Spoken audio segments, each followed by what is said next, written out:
Testing, testing, testing. Testing, 1, 2, 3, testing, testing.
Peter Drury-esque paragraphs.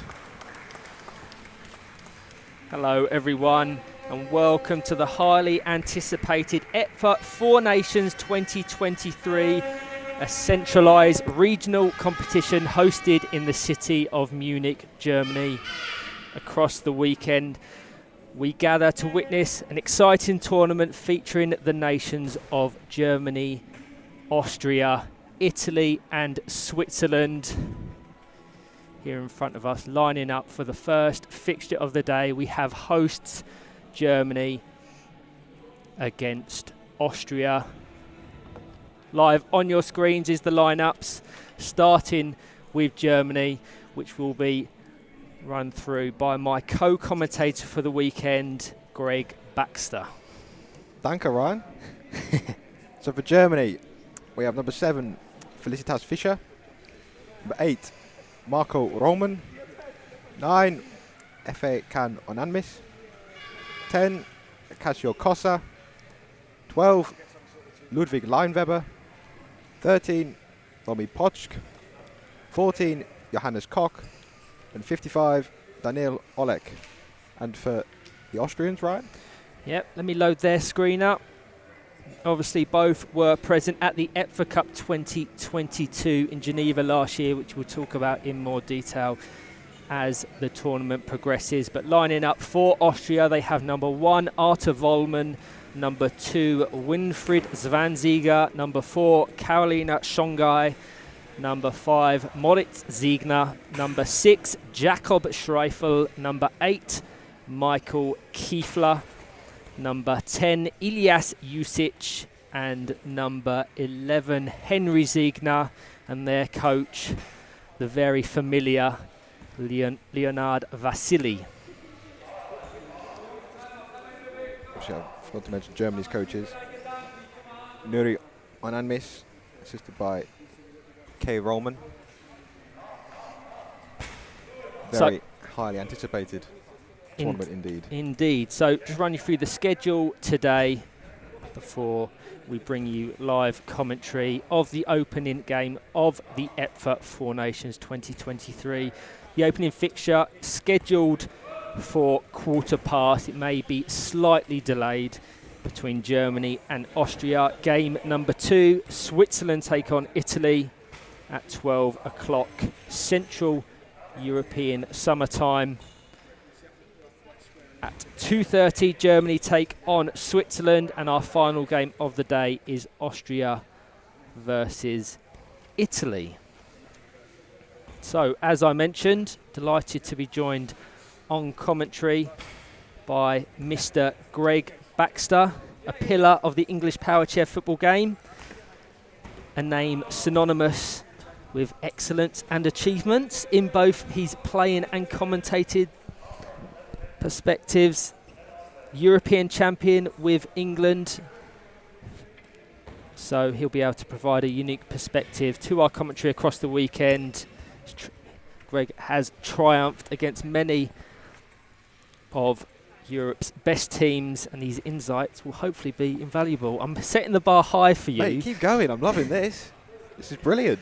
I've got more. We are truly privileged to have him here providing expert analysis and adding depth to our understanding of the matches unfolding before us. There's my script done. That 20 quid I paid you earlier has worked out well, isn't it? Blimey, that was... Thank you very much for that lovely Get me intro. a nice Bavarian beer later. You mentioned central summertime as the... it's definitely summertime in Munich.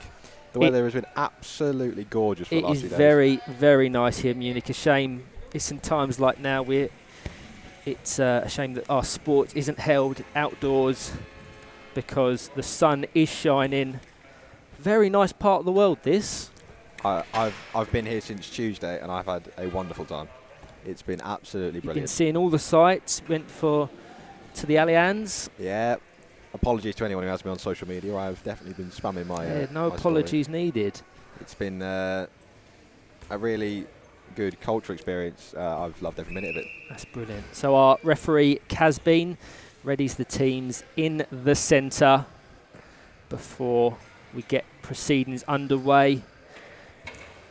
Our assistant referees for this fixture, Nordin Subvovic and Gerrit Wieland. The fourth official is Millie Bean.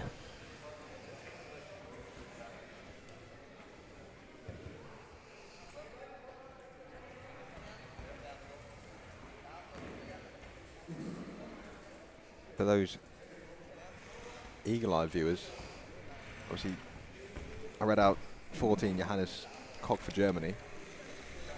His chair this morning turned up didn't fit the specifications. And I've been told he has till half time if he wants to play in this opening game.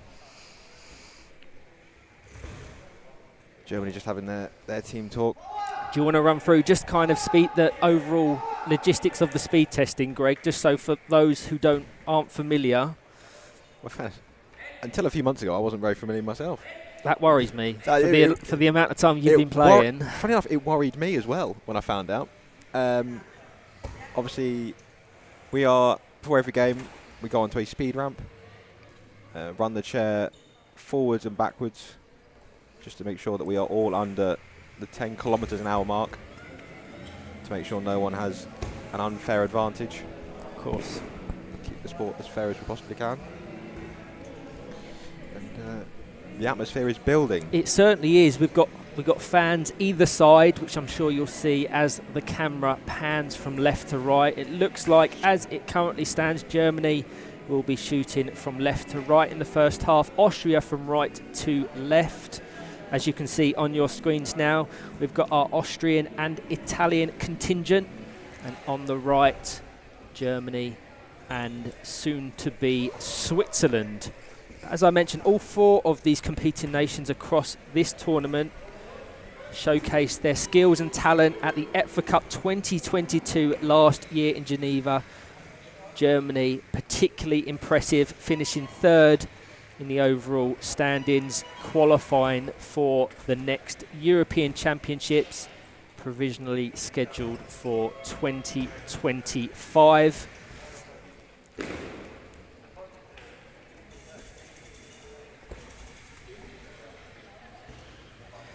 As has just been mentioned by our third commentator, which I'm sure you'll hear some snippets from throughout the tournament. Alex Dowding behind us, controlling all of the cameras and graphics, has just mentioned that the German team and all German players now playing in Strike Forces, the arguably the most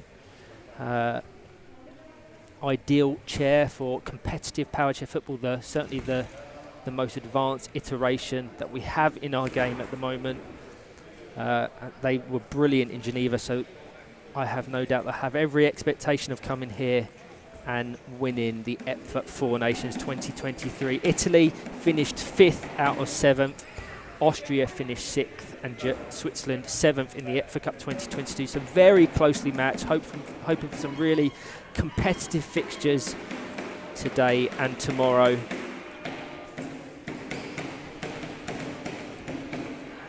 As you can see, some of the players for the German national side have the German flag across the 3 bars of their bumpers.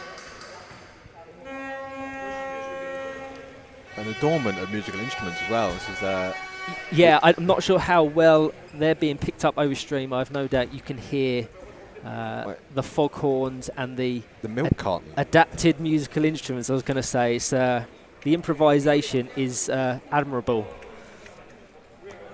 Yeah, the Italians, the energy that they brought to Geneva last year was absolutely incredible. And if we have our national anthems as the competition consolidates and goes to the kind of the placing matches, you will hear the pure passion that our Italian fans have. So our referee Carolyn Bean blows the whistle to surely get the teams in. My apologies. It wasn't Johannes Koch for Germany. His chair is not in regulation. It is Austrian.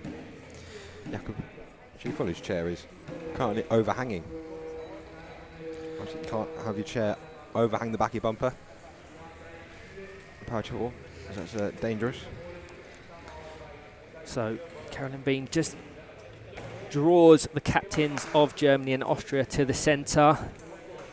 The Germans captained by Marco Rollman. The Austrians, Ilias Jusic, both standout performers last year at the EPFA Cup. Now we line up. We can go through the exact team lineup, starting with Germany. In goal, it looks like they're going to have number 13, Romy Puchk in yellow. In the centre, number 8, Marco Rollman. On the left-hand side, it looks like it's going to be number 9, F8 Can Onanmis. And on the right, wasn't present at the EPFA Cup 2022. Excited to see what Acacio Cossa, the German number 10, can bring to this side. For Austria, they have number 2, Winfried Zwanziger in goal. On the left, number 10, Ilyas Jusic. On the right, it looks like they've got Karolina Songai. And in the centre,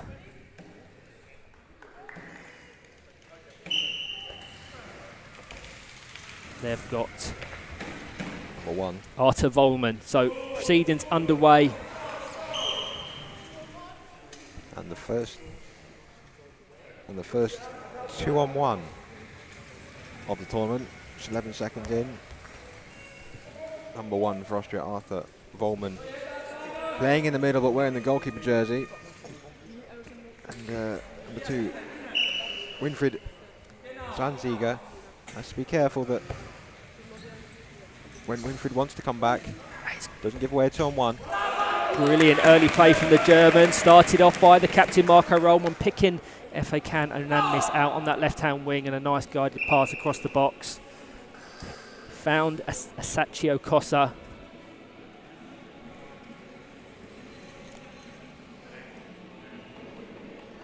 Austria going with the all defence. Very popular defence from these sorts of kick-ins. Deep in your own defensive third. Slightly mishit by Acacio Cossa, but he has another chance to generate an opportunity with a kick-in.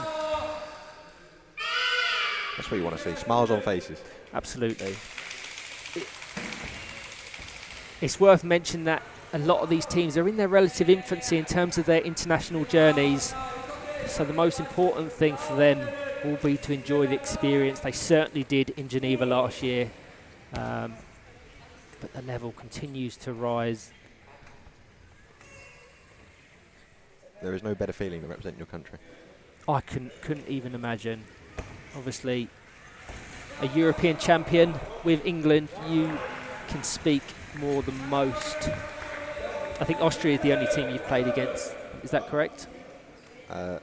Here, in Munich? No, for you when playing for England. No, I made my debut against Austria. Did you? Then I came on against Northern Ireland, and I made an appearance against Ireland in the final group stage game in Finland. But I'm correct in saying you've never faced Germany, Switzerland, or Italy in your international journeys. That I think it was their first. It was their first competitions in Geneva last year. So this only their second in the international history.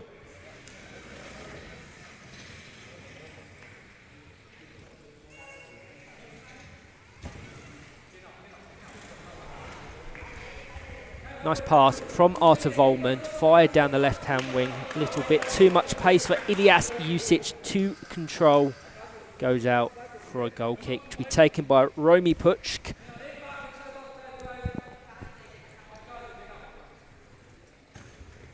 A good start from this German team, 3 minutes in. That goal kick, very well intercepted. As they now drive to the far right-hand side. Can they find the pass through? Marco Rollman has to be aware of the oncoming Ilyas Jusic.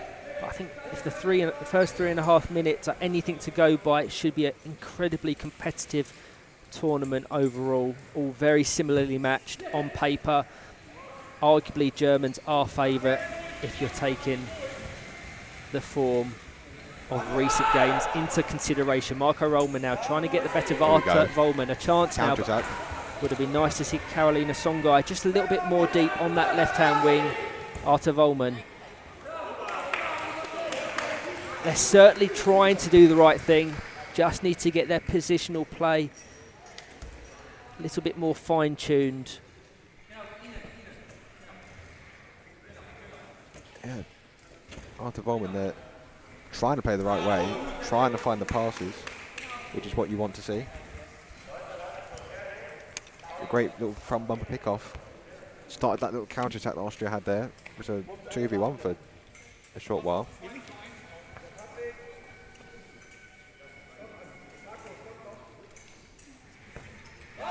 Arthur Rollman. Decepted by Marco Rollman. Oh, I thought he'd just get away with that one. There was good communication, letting his goalkeeper know whereabouts he is, Ilias there.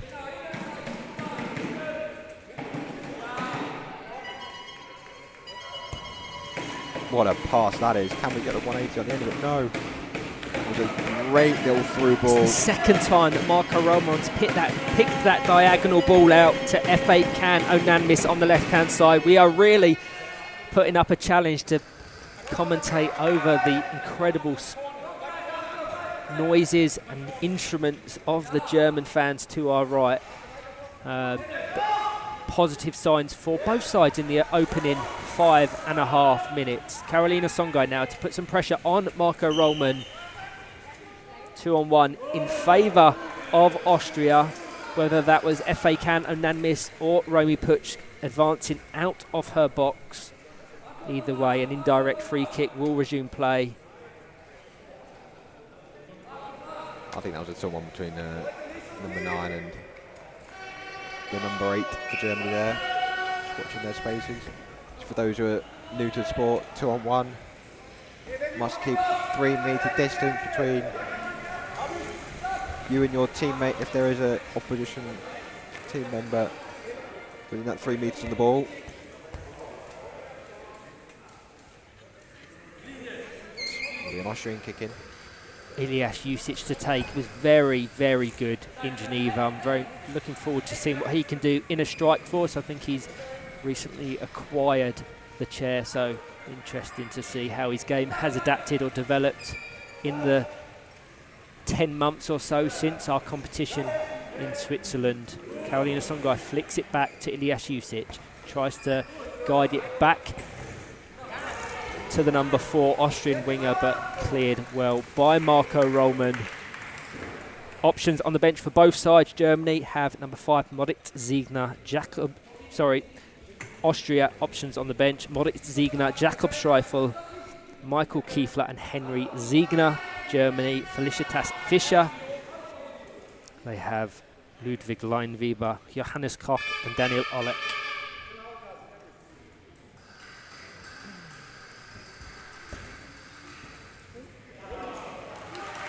Corner ball comes off the side of Roman Puch's chair. Will this be the opportunity for the first goal? I think the first goal will play a crucial role in a lot of these games across the weekend. It almost lets you dictate the play. Ilias Jusic to take, just taking a little bit of instruction from his coach, Leonard Vasily. Fired into the post. I don't mind that attempt, because Marco Rollman was creeping forward, expecting the pass into Arthur Rollman at the edge of the box.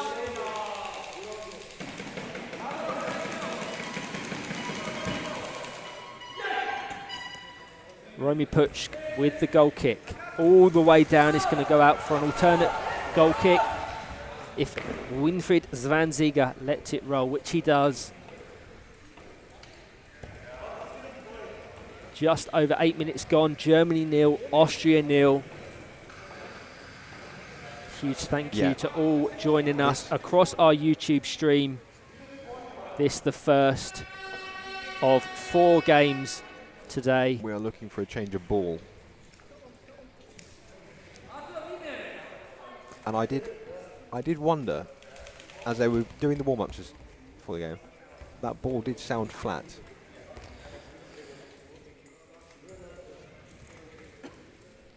Reliably informed there might have been an issue with the pump.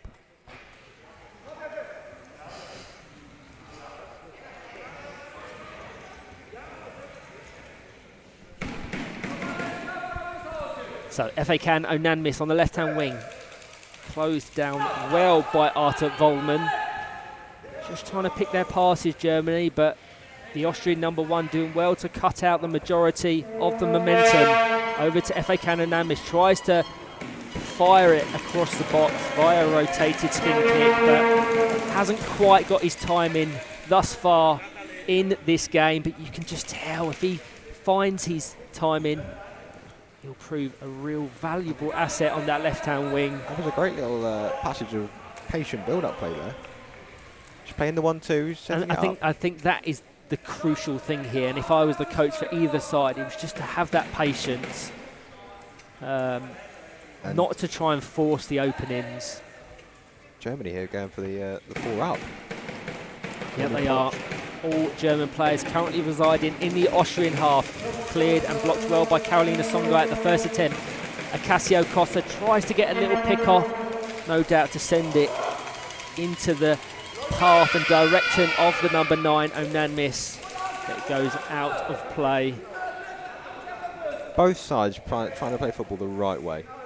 They are, which is really good to see. Trying to play that passing football, which is what we want to see. Look at this, passing out from the back. It's a risky pass, that. Onanmis quick to intercept. Austria just got to be aware. So just for all of those tuning in across our YouTube stream, the perimeters of the pitch and goal areas of both nations are designated by that that black and yellow hazard tape you see. Obviously there's a few lines designating different sports within our sports hall. The hazard tape is the one you need to be paying attention to. Rollman fired into the box, cleared by well initially by Winfried Zwanziger. Another 2-on-1. Austria just struggling to get out of their defensive half for the few minutes that have just gone past. Marco Rollman no doubt will have another attempt, indirect, so it has to go via another chair to be registered as a goal. FA Can Onanmis presenting a good option on the left-hand side.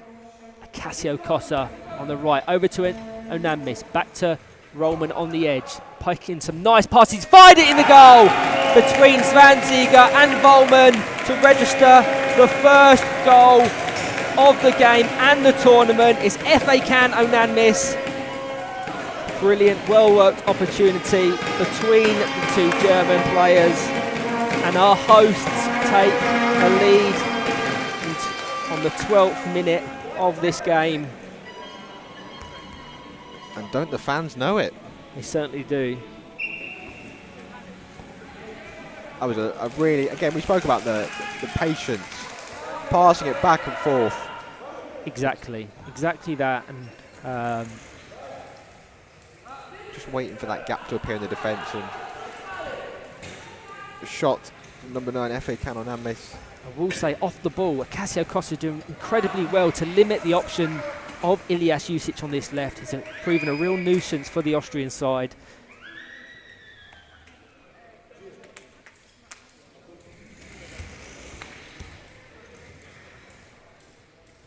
The Austrians in defence, the problem they're having is knowing when their goalkeeper, Arthur Vollmann, wants to push out.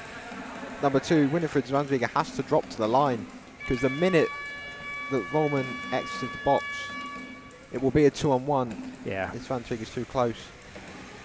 Playing the wearing the goalkeeper jersey means you can't give away a 2-on-1 in the box. But as soon as you venture outside that box, you become live in 2-on-1s. And that goal there coming from a set piece. It's good work from Ilyas Jusic. I think Marco Roman caught slightly unaware to the ball's placement there, and he's going to try and keep it in play.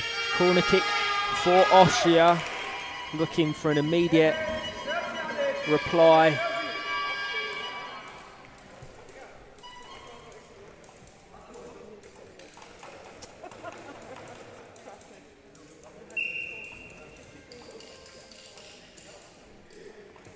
Arthur Vollmann, the best option for Ilyas Jusic on this left-hand side. Carolina Songai well marked at that back post. into Volman, flicks it, goal bound, cleared by Romy Puch. Ricochet into Marco Roman's chair, still gives Artur Volman the chance to generate an opportunity for the Austrians. Romy Puch untested thus far. And Volman does well to clear his lines. Afekano now miss, attempting to keep it in play. A little bit too much pace to do so. So Austria will get a kick in, taken by Carolina Songai. Great little effort. Trying to catch out Marco Roman there. Gap between goalkeeper and defender. She's expecting the pass to the back post. So should be 2-on-1 there. You mentioned the off-the-ball work by Cassio Costa. Trying to mark Artur Volman. I think they've managed to identify he is the danger man trying to play the passes wide. But can't mark with two players. 5 minutes left of what's been a pulsating first half here in Munich. Should we bring Alex in? Alex, can you come in to provide your thoughts on this first half thus far? It's been close, isn't it? It's been played at a decent pace as well for. I think the bravery of both sides is the thing that really sticks out to me. That they're taking risks to try and earn them rewards, which is incredible to see. They're not sitting back and defending. They're playing exciting football, exactly what we want to see. Yeah, it's the culture or the nature of power share football is if you want to sit and be defensive, you can really close teams down and stop them from playing, but it means you can't score. I would like to see an FA Canada MS maintain his reversing momentum there as opposed to adjusting forward facing. It's broken down a little bit a couple of times down the German left there. I just think, like I say, if he gets his timing, is what I'm saying. He's certainly causing issues thus far, being the only goal scorer in the game. That's our first contact foul of the game. And it goes in the favour of Germany. Favourite saying the referee is always correct. Marco Roman to take, yes. FA Cano Nanmis snugly in that left wing. Snugly a word? I'm going with it. Whether it's a word or not, it wasn't a word I was expecting to come out of your mouth there. Certainly for the varied languages we have here, there's probably not a well-translated word. Very nice idea again there. Just playing the ball down the line, reversing out the way to give himself the space there. FA Canon and miss. The 180, trying to find it across the box to the back post, but it's well blocked. It'll be a goal kick, which has resulted in a yeah, I think if you're Germany, you're really trying to capitalise on them goal kicks. Winfried Van Ziege just struggling to clear or gain any real momentum to find one of his Austrian teammates. They're quick to pounce. Ilias Jusic now met by Onanmis.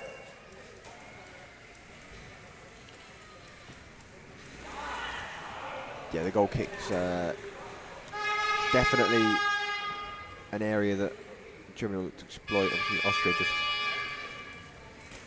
Zwanziger just tapping them off to Volman, who then tries to play the expansive pass. Just having those two players deep already just invites all the pressure. Of course.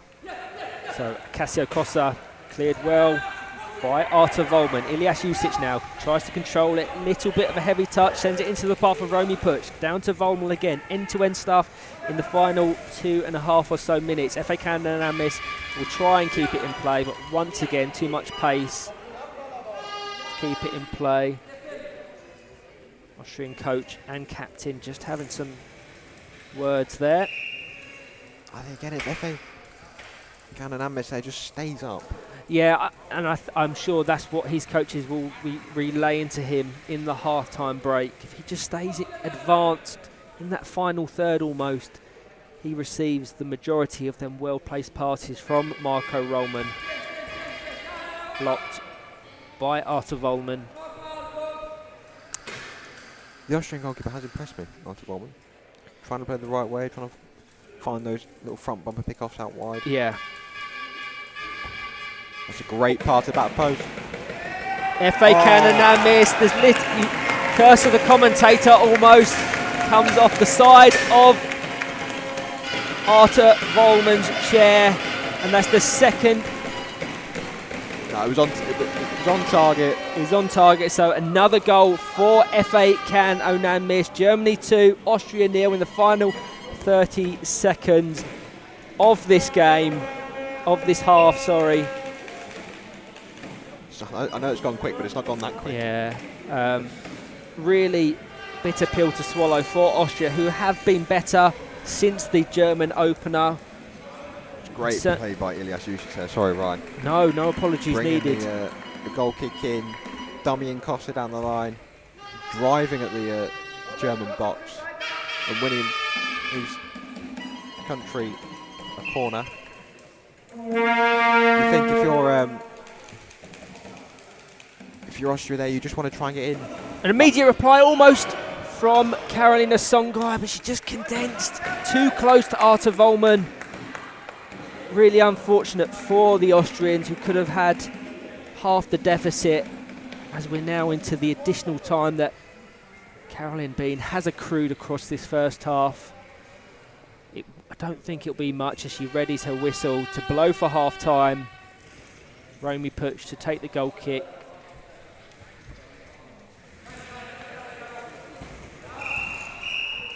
Straight away she blows her whistle. Half time, Germany 2, Austria 0. A brilliant opening half of the EPFA Four Nations 2023. Thank you to all that are joining us across our stream. And as we mentioned earlier, this is the first of 4 fixtures today. Next up at 12 o'clock, all of these in Central European summertime. I believe it's on the time zone of all of our competing nations. So that's at 12, Switzerland versus Italy. 2:30 Germany take on Switzerland. And 4:15 Austria take on Italy. But a great first half. Looking forward to more in the second. No doubt Austria will want to try and get into it immediately. I think they'd have wanted to get in at half time, just the one goal down. And it's the same with any format of sport or football. Scoring or registering a point that close to the half-time break is hard to take. Completely adapts and changes the approaches of the respective coaches. Germany now will probably sit back a little bit more, take less risks. Well, that's the debate you've got now. You're 2-0 up. Do you want to sit back and invite the pressure? Because then if you concede one early on, it's hard to then switch that mindset to go forward again. Whereas in Geneva last year, the EPFA Cup 2022, you had to be on it, and there was something tangible to attain in the European Championship qualifying spots. Here, I would like them to maintain, even though they've got that 2-goal advantage, to continue to attack and pressure and take the risks, because this is the place to do it. This is still kind of a friendly tournament, if you could call it that. So I don't want anyone to be pragmatic or defensive. Take the risks, because in the longer-term development of these countries, it will prove incredibly invaluable. Like I said, both are trying to play the right way. Not trying to dribble through each other, trying to find the passes, exploit the spaces. They are there in both defences. Germany haven't looked impervious. No, there's definitely things that the Austrians can capitalise on. They've had a few chances. If they just get their timing and positional play a little bit more fine-tuned, there's goals to be scored. Be interesting to see if Germany utilise some of their substitutes in the half-time break. Austria need to sort out their 2-on-1 positioning. The back, they're just giving away too many. It's their initial goal kicks, isn't it? Because they're not getting the ball up the field of play, they're immediately condensed by the German attack. Sorry, leaving our referee, Carolyn B, no choice but to award them 2-on-1. So we'll see what the approach is for these nations. Looking to register 3 points on the board. So the placing of this game, obviously the 4 competing teams, each country will play the other across today and tomorrow, and then whoever finishes third will play fourth in a third and fourth place placing game, followed by our EPFA 4 Nations 2023 final tomorrow afternoon between the teams that finished first and second. I was right. I second guessed myself and I was right. You had his cogs cherries also. Don't doubt yourself, Greg. No, I should back Believe myself. in yourself. Should back myself more clearly. So, yeah, it's frantic work going on at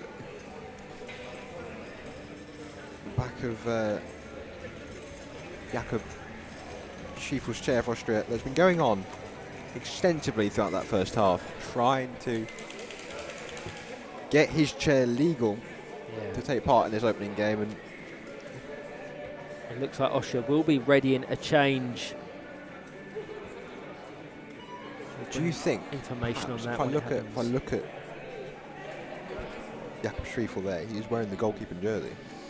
Do you think Austria have had to potentially resort to plan B to start the game? It certainly looks that way.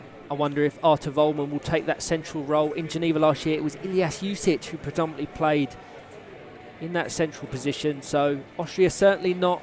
They're trying to adapt to the situation of the game. So we will see as they line up.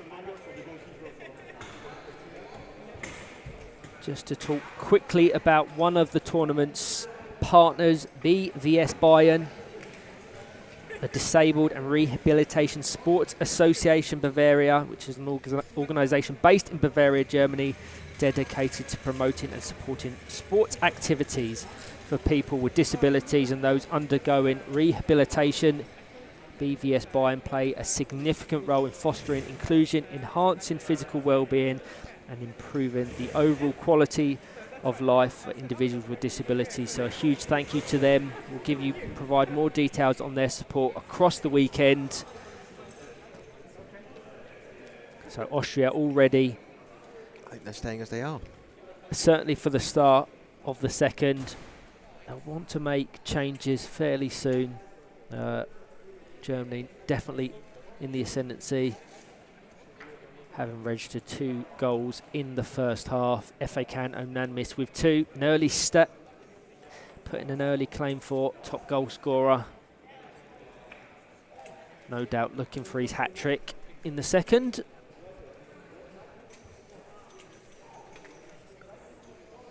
I think if you're Austria, you've had your team talk, you give it the first 5 minutes or so, see if anything changes, because if you get the 1, momentum's with you then. Germany will be wary of not wanting to lose the game, and something in your subconscious says, right, we'll just sit back now. 2-1 potentially. Can you hold out for 15 minutes? If nothing changes and they don't get a goal, then Austrian coach Leonard Vasile will be looking to the options on his bench, try and get a change.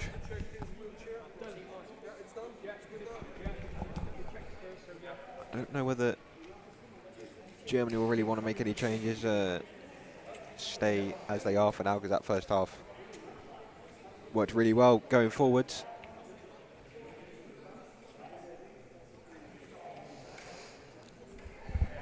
So the team's on the screen, as you can see now. They started the game with Romy Puchk in the goal, Marco Rollman in the centre, with wingers of Cassio Cotta and FA Can Onanmis. They've got options.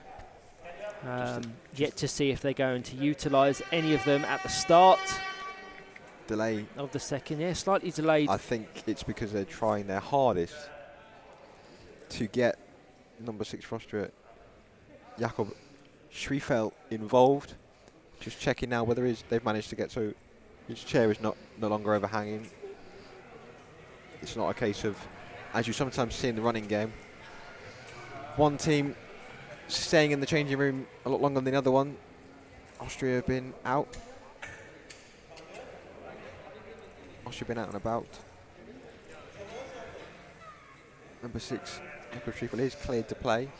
As I said, the Austria have been out and about for a while now. There's Germany. A great team huddle from Germany. As you mentioned there, will be a sub for Germany.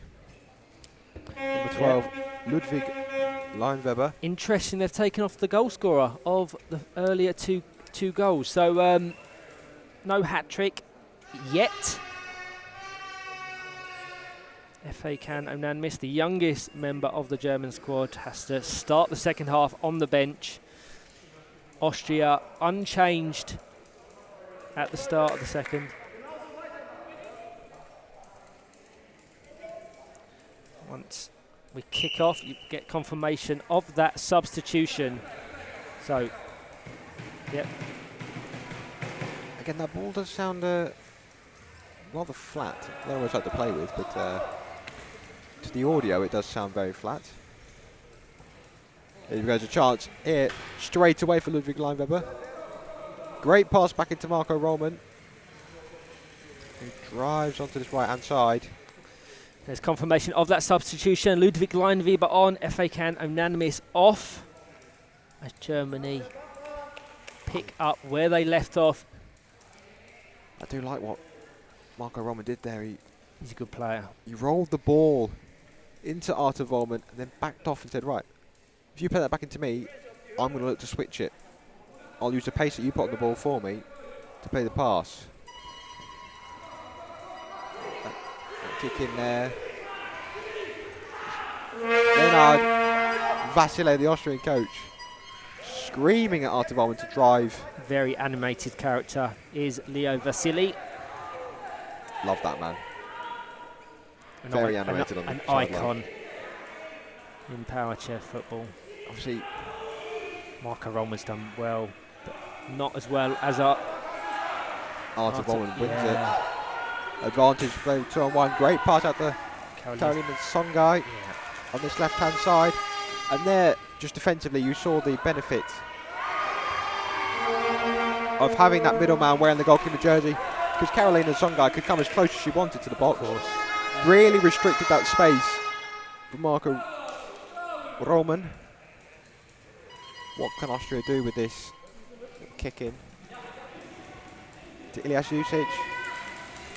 Squirmed it to the back post, lined up the 180. If I'm not allowed to say snugged, you're not allowed to say squirmed. What, you said snuggly. Snuggly. Snuggly. The ball did squirt. How else would you describe that ball getting to the back post then? Fizzed. Your standards of fizz need Marco adjusting. Roman, yeah. Artur Volman just cleared by Marco Roman, met by Ilyas Jusic, locked in a battle, the two captains of these nations. Austria are awarded the kick-in by Nordin Subovic. The game just burst into life there. It is a great game so far. Brilliant start to the EPFA Four Nations 2023. I'd love to see an Austria goal here, just to Completely unbiased, of course. just to keep the game competitive and just see how both teams adapt. I want to see an Austrian goal just to see Leo run down the sideline. Jose Mourinho-esque. Yeah, the challenge then is on Mr. Dowding behind us to get the camera panned over to him in time. It's not a two, that's fine. Ludwig Leinweber with one of the first involvements in this second half. Can Austria capitalise? Carolina Songai at the back post. Completely unmarked. Yeah, but well positioned by Marco Roman to prevent that option for Austria. Good battle between these two. One thing I will say, Ilyas Jusic, number 10 for Austria there. Very strong dribbler, the ball. I saw that in Finland in 2019. He's a good player. There's a lot of talent that you'll see across this tournament, across our four nations. The Italians, who finished 5th in the EPFA Cup 2022, have some talented players, as well as Switzerland. So that substitution, let's get confirmation of it.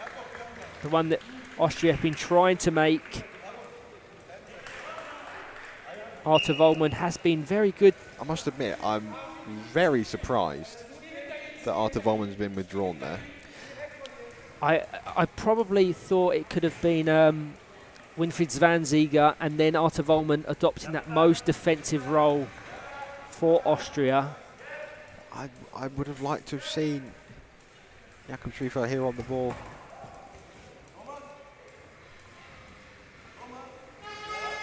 Obviously, we're not. Apologies for the match clock, which is static at the moment. We have had just under 25 minutes. As I was saying there, I would have liked to have seen Jakob Schriefel and Arthur Vollmann on the same pitch, because, you know, what you really want Winfried Zwanziger, he's not in a strike force. And when you're that last line of defence, that potentially can cause you some issues. I think that's certainly an approach they'll adopt against Switzerland or Italy. Certainly that on paper is a more attacking approach. Why would you not do it though? I know. They're being pragmatic still, and a chance there for Karolina Songa, who ricochets the ball into the right hand post. Romy Puch wasn't well enough positioned to prevent that if that was on target. They maintain their attack. It just comes off the back of Marco Roman's chair. I would have liked to see her let that roll for a corner kick. Jakob Schriefel has been busy since his introduction, met by the alternate goalkeeper, Romy Puch.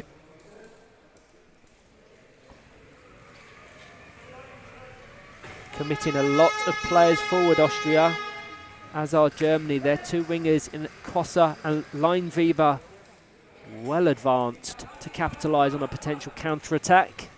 You mentioned that off-the-ball work that Casio Kossa did in the first half. They've been passengers in the second half. Okay, substitution. Looks like Henry Ziegler's going to come on. And here we go. Now, see, great minds think alike. So Michael Kiefler's come on. Austria now have 4 strike forces on the pitch. Number 8, Michael Kiefler, adopting that defensive most position there. Player who did play in goal in Finland in 2019 with that for the Nations Cup. There's confirmation of them substitutions. Austria have been the better side, I think, in this second half. No doubt about it. They've come out of the traps flying here. Knowing they're 2 goals down, they need to try and get one back as quickly as they can. Just under 28 gone. Still Germany 2, Austria 0 as Jakob Schriefel tries to pressure. Chance for Henry Ziegler, his first introduction. Over to Ilyas Jusic on the left-hand side. He couldn't caught in 2 minds as to what orientation or what direction to direct his chair in. And the ball goes out for a goal kick, but the danger signs are there. If Ilyas Jusic was sat on that post. I know. It's a brilliant ball from the recently introduced number 11, Henry Ziegler. Another standout player for the Austrians last year. Will be looking to build on that experience here in Munich. This time it's the Germans that are trapped in their own half. Romy Puch struggling to break the lines of the Austrian press. Kossa met by Ilyas Jusic. Jakob Schriefel. You can tell why they were so desperate to get him on in the half-time break. Yeah, he's changed the game for the Austrians and put them on the front foot. 3 out of the 4 Austrian players were there 4 years ago in Finland. Just Henry Ziegler, it wasn't. I think it's scary that was 4 years ago, Greg. Where's time gone? Don't remind me, please. Don't remind me. It just seems like yesterday. Yeah, COVID obviously made time feel a lot longer. It certainly did. It's what a time. So Ludwig Leinweber, just a cushioned ball into Marco Rollman. Advantage played, otherwise surely a 2-on-1 in favour of Austria. Back to Schreifel. Ziegner has to drop off. Ilyas Jusic with an attempt at goal. Blocked by the back wheel of Romy Puch. They're putting together some really nice attacking play now. The question that's on my mind now is, why didn't Austria start with this? Well, Jakob Schreifel didn't pass regulations, and you can see that everything is coming through. But I think Jakob Schreifel was coming and made a difference, but Arthur Vollmann was trying to play those passes at the same time. It's nice work from Acacio Cossa, being fairly isolated in the opening 10 minutes of this second half. Germany just needs to relieve some pressure. They've been camped in their own half for pretty much all of those opening 10 minutes of this second half. I can safely say if Austria started the game with this sort of momentum, it wouldn't be 2-0 to our hosts, Germany. Austria kick in, be taken by the number 6, Jakob Schreifel.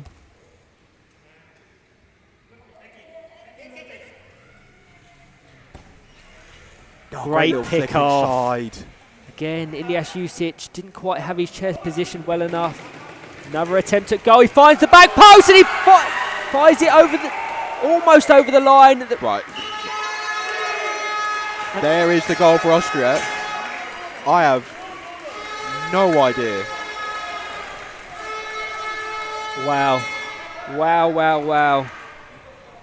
Ilyas Jusic with that goal that Austria, you'd say, deserved based on the balance of play in the second half. Absolutely brilliant this second half. That they generating the opportunities and the initial pick off.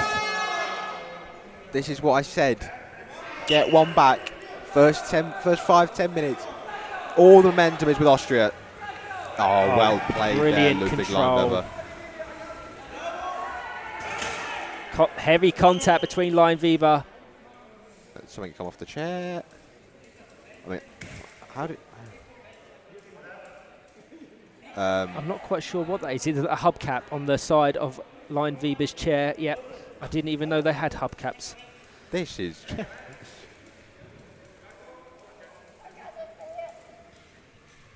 Brilliant start to the EPFA Four Nations 2023 and an opportunity for Germany now.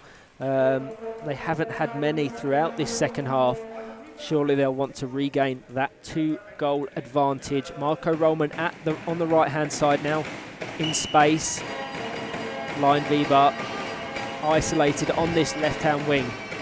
Directs it towards goal, and really fortunate there for Jakob Schreifel. So nearly. It didn't direct into his own goal. So nearly. Overestimated that. Yeah.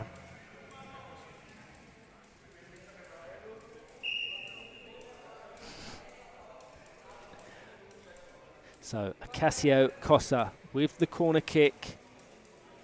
Fired into the box. Cleared well by Michael Kiefler. I think that's his first involvement since his substitution. Henry Ziegner, if he was just on his bike, I was going to say, on his bike a little bit earlier, that was a 2-on-1 counter-attack, and they were off. Sorry, do I have to try it?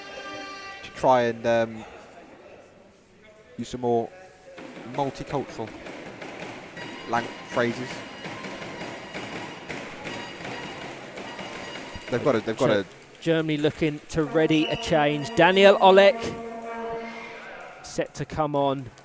Before that, Acacio Cossa, an attempt, an effort. Marco Rollman positioned well between Kiefler and Schreifel. Fired into the box, met by Jakob Schreifel.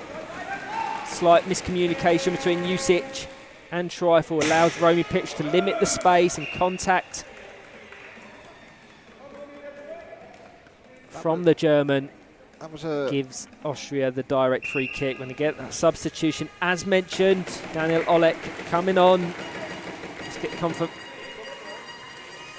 Daniel I Oleg. believe it is for Ludwig Leinweber. Yeah, he's not really been able to have desired effect since coming on. One thing you would say that's good for Germany is since that Austrian goal has gone in, they've been able to just slow their momentum. That's what they needed to do, because the Austrian attack was gaining so much momentum and pace, and it was only a matter of time if the game continued in that fashion that they sourced the equaliser. A two-on-one in favour of Germany. It looks like Germany have switched their tactics slightly. Acacio Costa now occupying that central role. Marco Roman on the right, and Daniel Oleg, that recent substitution, on the left, where he played throughout the competition last year. I didn't think Germany gave away a single 2-on-1 in that first half, unless I'm mistaken.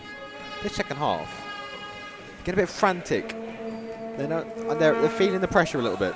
So just under 5 minutes to go. Germany 2, Austria 1. Schreifel intercepted by Acacio Costa. Great, Daniel Oleg couldn't quite get the time in to flick that shot goal bound. It goes straight out for a goal kick. Interesting to see how the number 10, Acacio Costa, does in that central role, that key role within the context of power chair football will be crucial and key. Misunderstanding between the Austrian defence there allows Daniel Oleg to capitalise, and heavy contact by the number 55 into the back wheel of Jakob Schreifel. Gives the Austrian defence that respite that they needed following that miscommunication and error. That's one of those in the running games. On the counter-attack, and he's absolutely just wiped him out. Wiped him out there. Could have very easily been the first card of the competition. Jakob Schreifel, brilliant pass over to Ziegner. Costa all the way out of play for a goal kick. I think he could have taken that potentially with him. He had all the space behind him. As you say, a great pass there from Jakob Schreifel. And they've got the space because Germany are playing so far forward. 4 minutes left, plus any additional time. We're set for a very, very close finish here. The communication just needs to be ironed out here between the Austrian players. Yeah, they've lost a little bit of steam and momentum. I think credit is owed to Germany for that little switch in tactics and formation.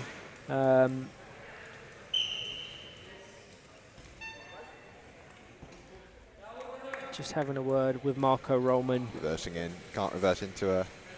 Ilyas Jusic was smart there, just positioned his chair behind Marco Roman. Pass here, Ilyas Jusic made the run. He's not that quick. He's not that quick at all. Too much pace. He's not. He would have had to have been in reverse to really capitalise on that opportunity. A little bit of a too much diagonal direction from Henry Ziegner. It's not often you want more of a square ball, but in that occasion it would have benefited the Austrian captain. Romy Puchka now. Can Austria capitalise as they had throughout the first 10 of this second half? Ilyas Jusic sends it goal bound. A chance for Henry Ziegner now to fire it towards goal. Finds the equaliser. They did just that. They capitalised on a poor goal kick from Romy Puchka. And Austria, with 2 minutes left to play, level the tie. What a brilliant game this has been. Henry Ziegner. And to say this, if Jakob Schreifel had been able to play in this first half, we could have had a very different story. Because since half-time, apart from that little 5-minute spell after Austria got the one back, it has been all Austria. Is there time for a winner? All the momentum is with Austria.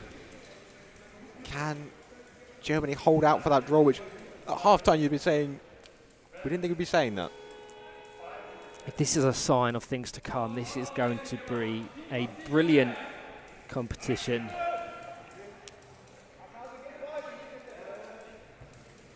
Schreifel down to Great little flick. Jusic. Again, they've really utilised that pick-off incredibly well.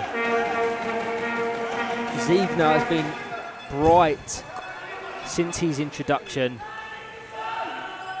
But you do ask the question why they didn't start with, certainly with Ziegner. He plays with such passion.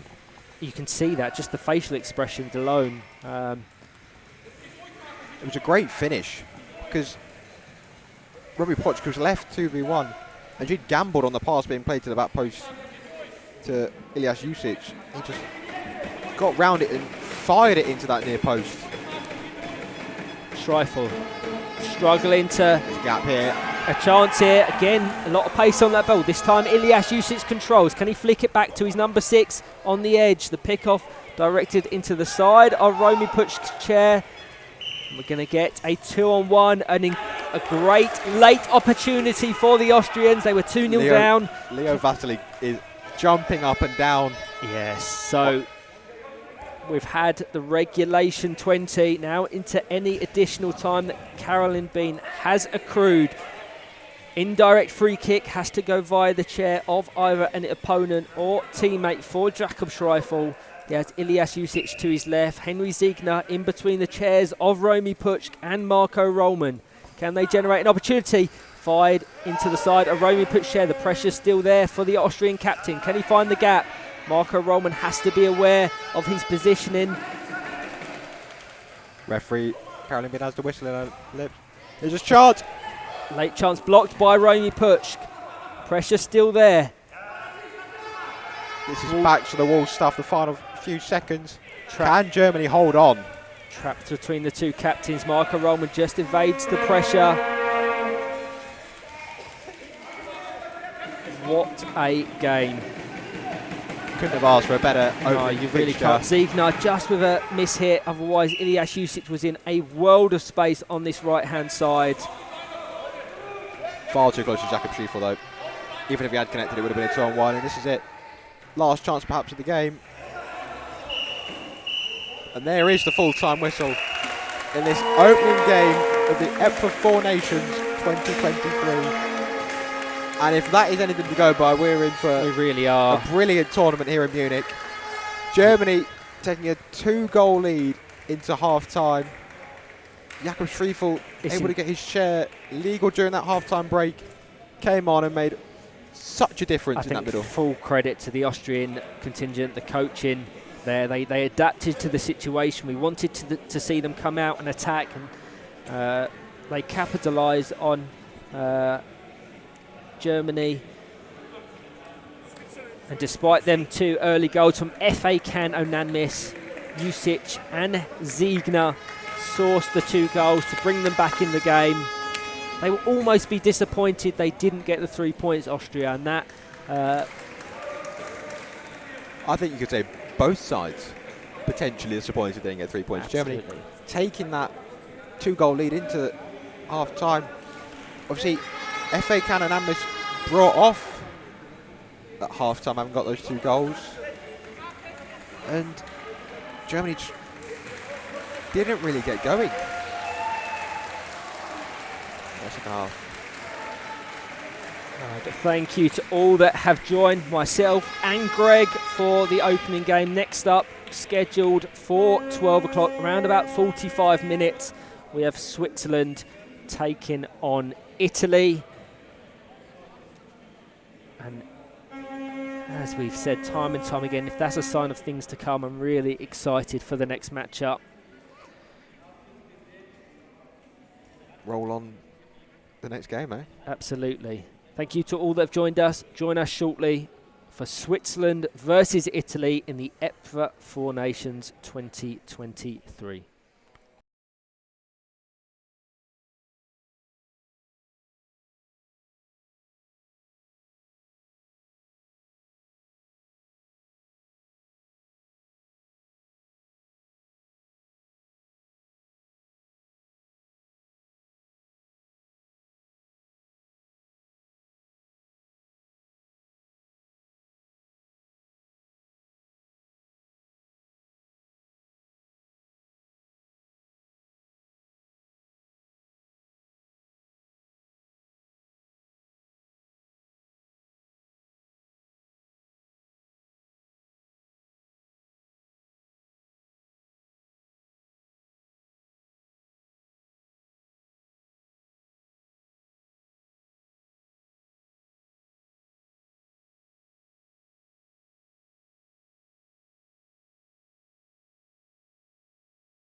Hello everyone and welcome back to the EPFA Four Nations 2023 here in now cloudy Munich, if you can see outside the window, Greg.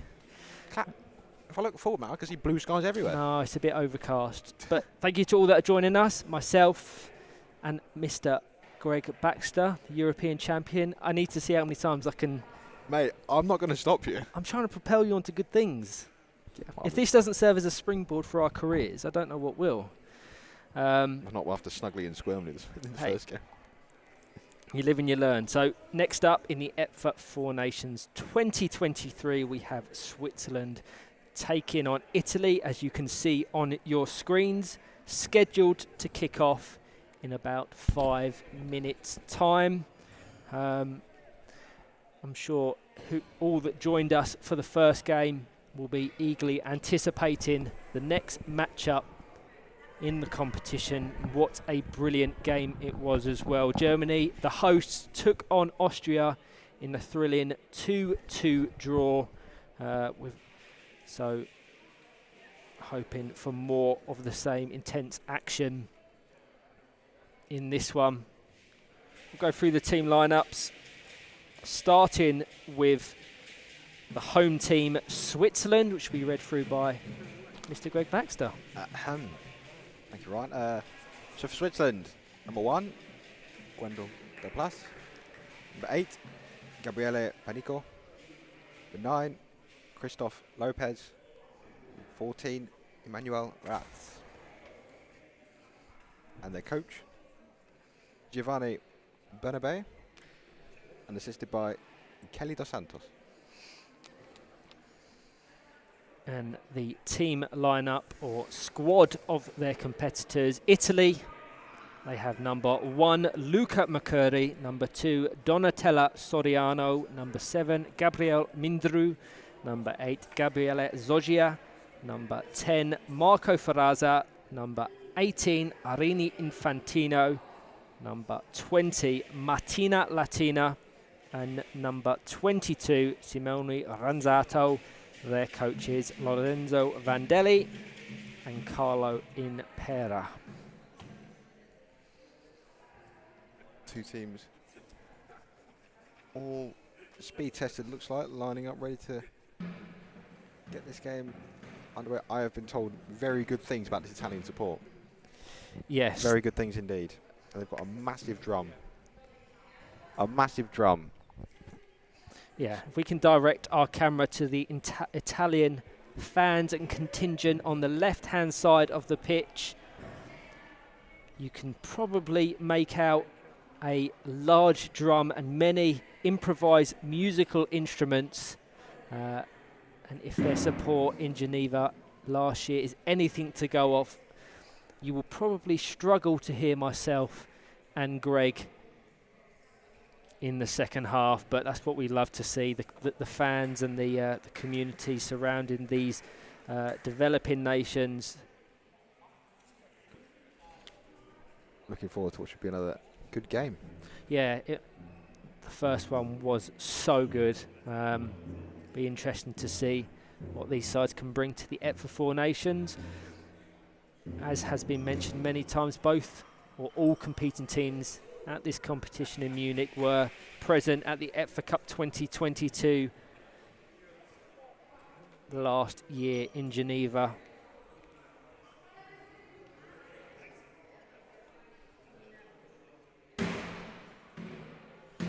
Italy finished the competition 5th out of a possible 7th, and Switzerland finished last. I will mention, I'm sure many of the Swiss fans tuning in will recognise an absence of one of their players. We are following the EPFA Cup 2022 last year. Some health complications with Christian Bloch meant he sadly passed away. Was a very talented central player for the Swiss national side. So our heartfelt commiserations go out to all of the family, friends from our Switzerland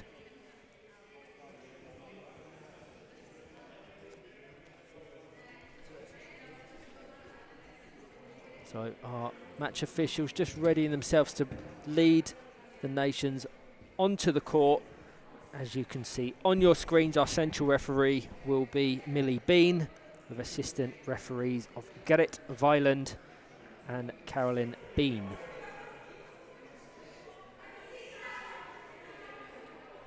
Nearly just about ready, I believe,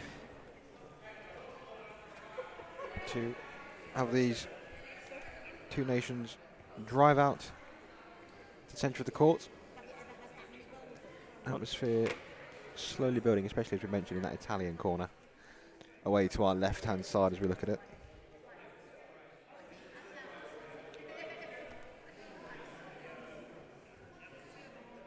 The bar has certainly been set high by our opening game. Just a slight delay. I think we're just about ready to go. And they come on to the court, coming from your right.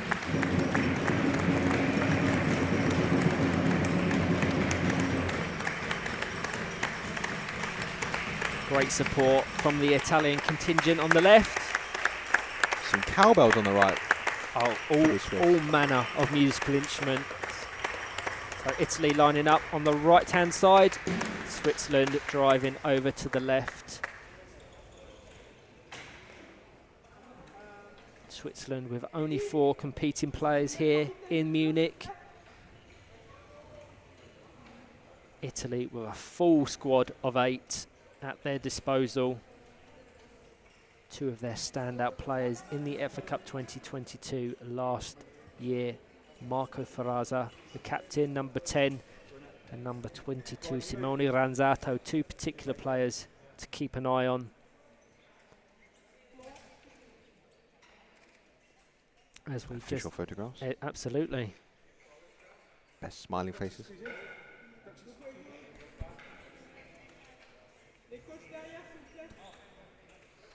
So while they're doing that, we'll run you through the squads once again before we get things underway. As you mentioned, Switzerland with just the 4 players here in Munich this weekend. Number 1, Gwendal de Plas. Number 8, Gabriele Panico. Number 9, Christoph Lopez. Number 14, Emmanuel Ratz. Coaches by Giovanni Bernabe. Assisted by Kelly Dos Santos. And for the Italians, Ryan. Let's load their graphics up on screen.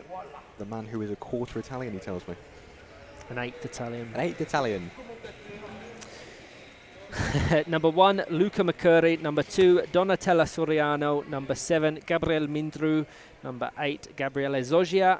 Number 10, Marco Ferrazza. Number 18, Arini Infantino. Number 20, Martina Latina. Number 22, Simone Ranzato. Their coaches, Lorenzo Vandelli and Carlo Impera. Looks like Italy will be shooting from left to right, Switzerland right to left. I don't think it needs mentioning, but obviously Switzerland in the bright red kit. Their designated goalkeeper, Emmanuel Ratz, in that lime-coloured green. Would you say that's lime? Light-coloured green. A mint. Mint, I'll take mint. Italy in that very famous azzurri blue. Their goalkeeper in a darker shade of green. Makeup of that Italian side. 6 players from Juventus, famous Italian club. 2 from Roma. I'm not sure how well that's being picked up on stream, but my God, the Italians are incredibly passionate, ready to see what they bring to the EPFA 4 Nations 2023. That court referee, Millie Bean, very much off guard. And I absolutely loved that chant there from Yazuri. Switzerland matching the noise of the Italians. It's like having, like, you know, when New Zealand and Fiji play each other in, like, rugby. You've got the hacker and then, or like Tonga do, it's like the hacker and then the sippy towel. Referee Millie Bean. Recently announced will be refereeing the WFA Cup final in England. It's at George's Park in a couple of weeks' time. Live on BT Sport in England.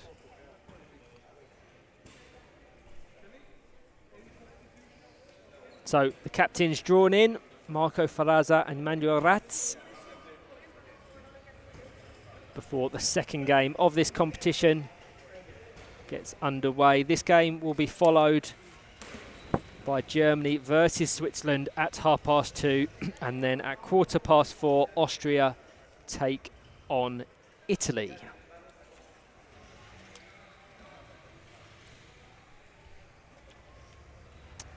Run through the starting lineup for Italy.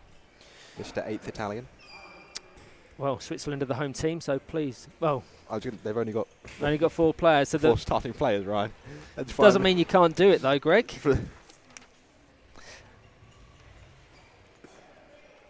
Well, I'll run you through that starting line again. The 4 players that Switzerland have.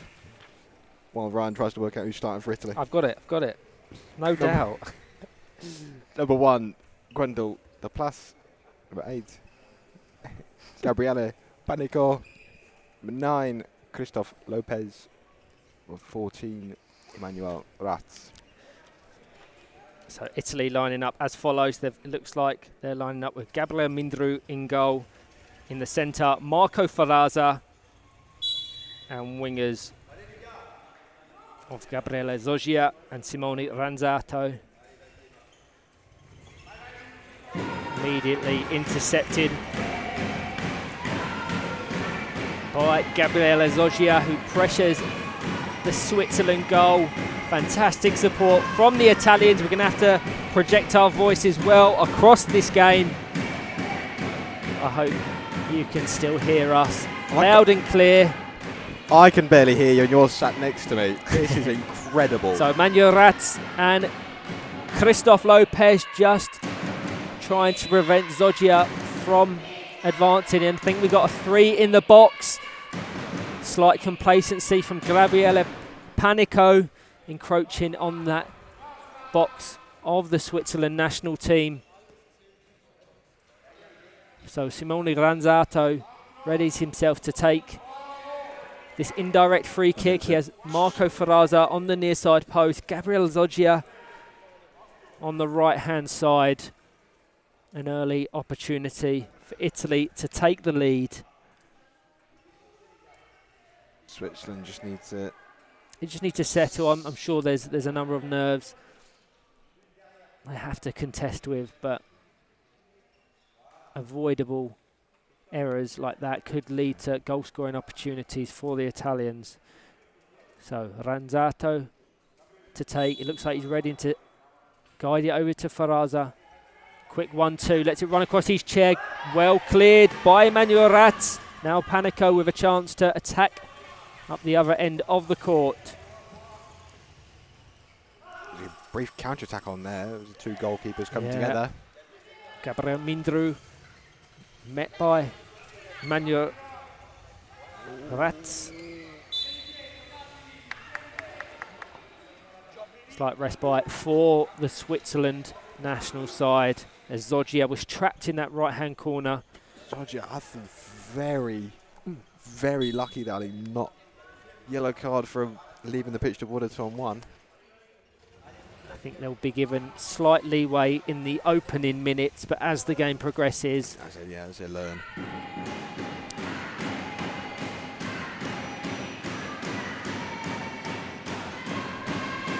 I don't know how many times I'm going to say this over the course of the weekend.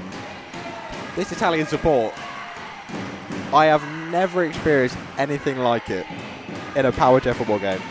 And I've been playing for like 14 years now. Showing your age there, Greg. Ferrazza over to Zoggia. Couldn't quite get the connection. Now a chance for Gwendal Del Place to guide up the attacking wing of Switzerland's left-hand side. Ferrazza. Just goes backwards almost to go forwards, carving out the space through the centre of the Swiss side. Lopez just blocks the ball. Ranzato ready, edge of the box. Can they work the passes? Great pass. Simone Ranzato caught in two minds there. Should have stayed in reverse. Could have surely connected if he had a rotated spin kick. Gwendal Del Place now trying to attack for Switzerland. Faraza back to Ranzato, over to Zoggi on the right hand side. Good quick play from the Italians. Ranzato down the line to Faraza, lets it run across his chair, down to Mindru. All four players in the attacking half. Brilliant 4-out play. It really is nice. To the gap. Zoggia to This Faraza. passing. Mindru blocked by Panico. They are very open at the back. Like Yeah, they are. they are very open at the back. Faraza now. Lining up for the 180. He is. Picks it out. Zoggia, the back post. Wow. Only millimetres in it, but fantastic play, particularly from the Italian captain Marco Faraza. Zoggia doing well to be in that position on the right-hand wing. That was some ball. Just all of the attacking play from the Italians in the opening 4.5 minutes has been brilliant, and they're going to capitalise on that ball coming off the back of Gabriele Panico's chair. How much of a curl in there is it called? That ball just, I thought I was going out for a corner straight away, and it just managed to roll out for a kick in. Marco Faraza. Simone Ranzato, the nearest option, but Keeper's look at coming all up again. four attacking players, all four players for Italy in the Swiss half. Tries to pick it off into the direction of the Swiss goal, but too close to one another. 2-on-1 awarded in favour of Switzerland.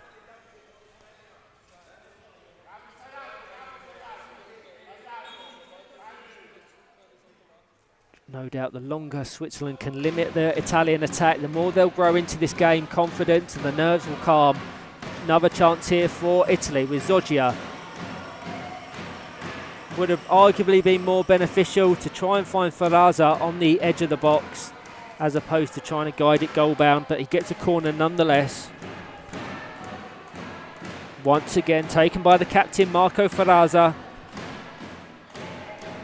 Ranzato on the edge. Zoggia at the back post. Mindru in on your shots at the moment. You can see him lurking as the deepest Italian player. Fortunate there, well cleared by Christoph Lopez.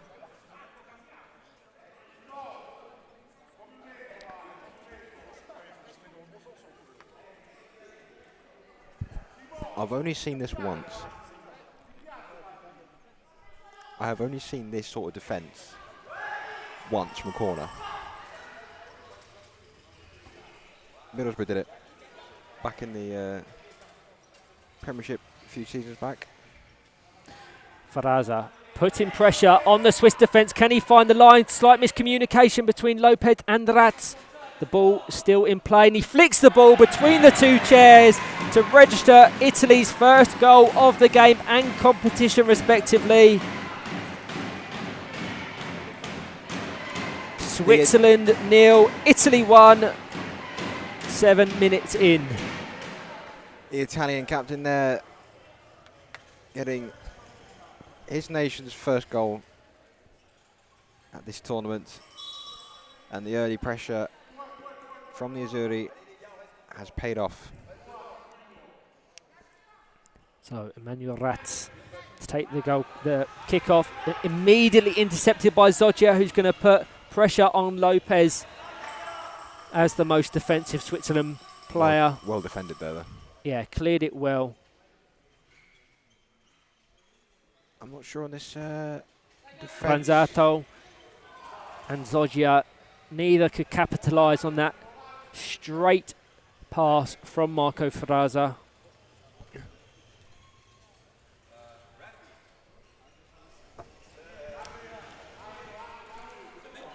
The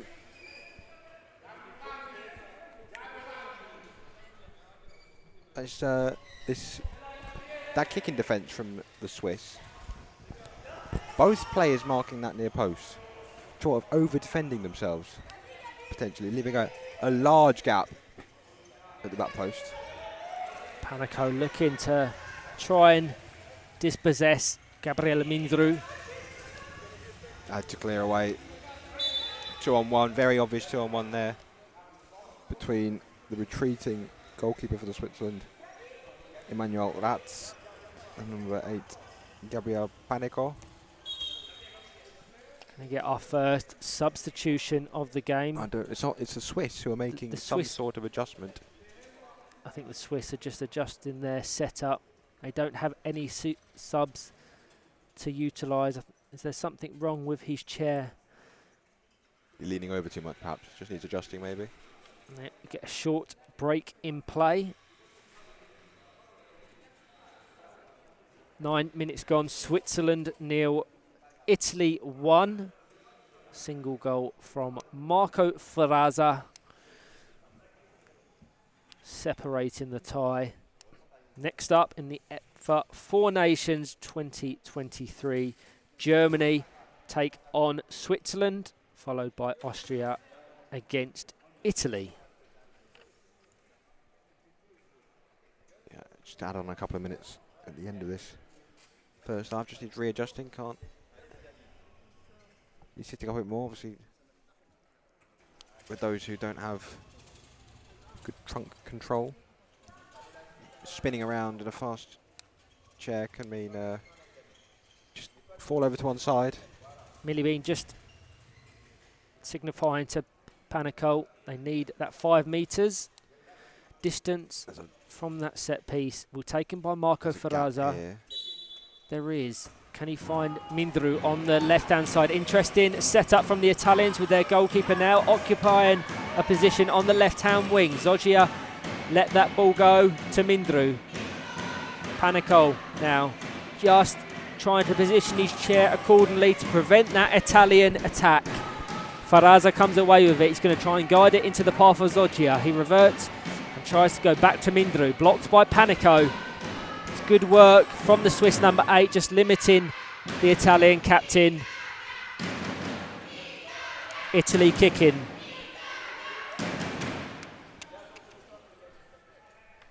I'm losing my train of thought with this Italian support, the noise they're creating.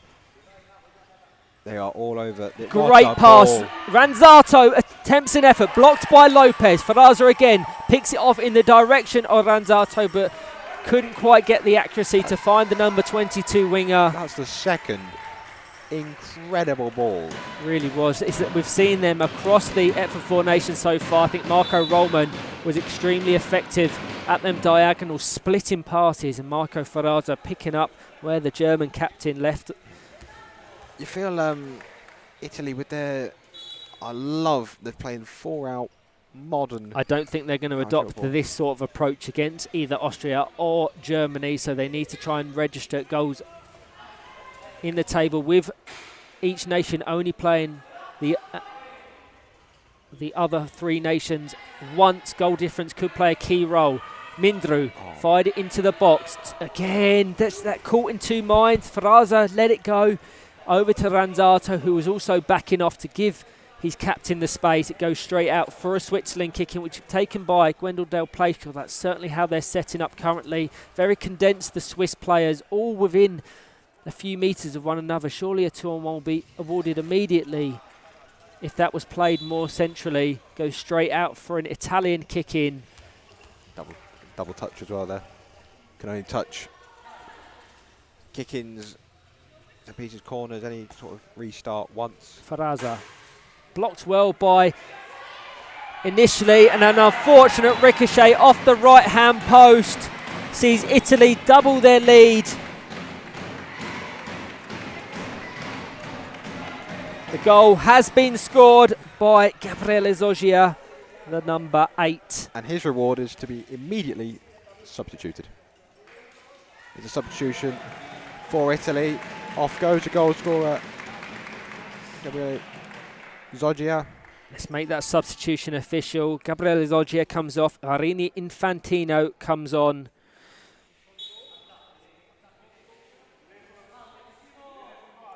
Italy using that strength in depth they've got. That 8-person squad. Switzerland with just the 4, unable to really make any adjustments during the game if they need to. There's a space down that left-hand side. 2 captains battling away. Ranzato on the edge of the box. Lack of communication there. That's been the one thing I think that the Italian coaches will be a bit disappointed with. They could have a lot more goals opportunities if their players just talked a bit more and later don't know where they were. Well played by Lopez there. Just reversing it into the chair, guiding it into the side of Ranzato's chair. Little the number 22 Italian winger could do to keep it in play, and a goal kick will resume play. Yeah, as a goalkeeper, if you're not sure about where the post is, better to make sure. Yeah. Just get a touch on it rather than potentially being embarrassed and letting a goal in. Good pass. Infantino on the left-hand wing, guides it goal bound. A chance for Ranzato on the right-hand side. Fired. Well, great power into the box, but straight off the front of Emmanuel Rat's chair.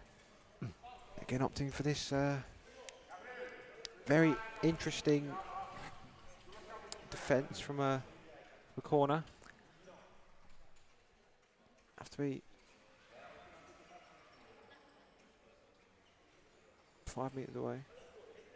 I believe is what referee Millie Bean is just. 5 minutes to go, plus any additional time. Likely to have a few minutes following that adjustment for Gabriele Panico. Ferraza once again on the set pieces, into the box. Mindru coming quickly into the box and fires it goal bound. Cleared by Lopez. Arini Infantino trying to generate a chance. Mindru blocked by Ratz.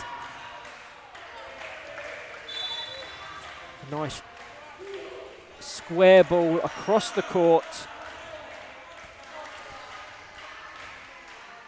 Not before. 2-on-1 was awarded in favour of Italy. Looks like Infantino will take this, as opposed to Ferraza, who's taken all other set pieces for Italy. Ranzato well marked by Gwendal Del Place. Ferraza probably a clearer option. She fires it goal bound. Just a slight flick from Ranzato, blocked by Lopez. Can he find the gap between Rat and Lopez at the second time of asking? The pressure still there. Ferraza in a lot of space at the back post, has to be careful of his positioning. Back to Ranzato, trying to exchange some quick, snappy passes in the Switzerland box. Ranzato lets it run across his chair, and well cleared by Manuel Ratz.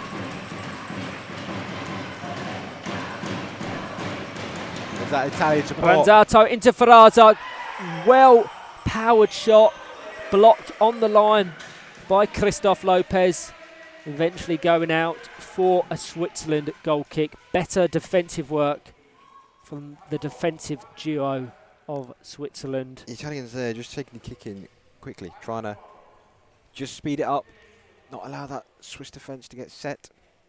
And if that shot had been a little bit more in the corner, I don't think Christoph Lopez was going to get there. That goal kick goes straight out of play. The Italian kick in. Ranzato on this right hand side to Ferraza. Just letting down a bit there as he now drives. Infantino's slightly trapped, but does well to anticipate Ferraza occupying that left-hand wing, preventing the 2-on-1 in favour, and an unfortunate ricochet for Ratz nearly secures Italy's third, but goes out of play eventually. Around about 2 minutes of normal time remaining. Ranzato into the side of Lopez's chair. Ferraza over to Ranzato again. He's going to try and pick out his captain in the box, who's going to attempt an effort. Well disguised shot, sent it back over into the path of Ranzato. Attempts an effort at goal, once again blocked by Manuel Ratz. They're definitely growing into this game, Switzerland, certainly with regards to their defensive setup and positioning.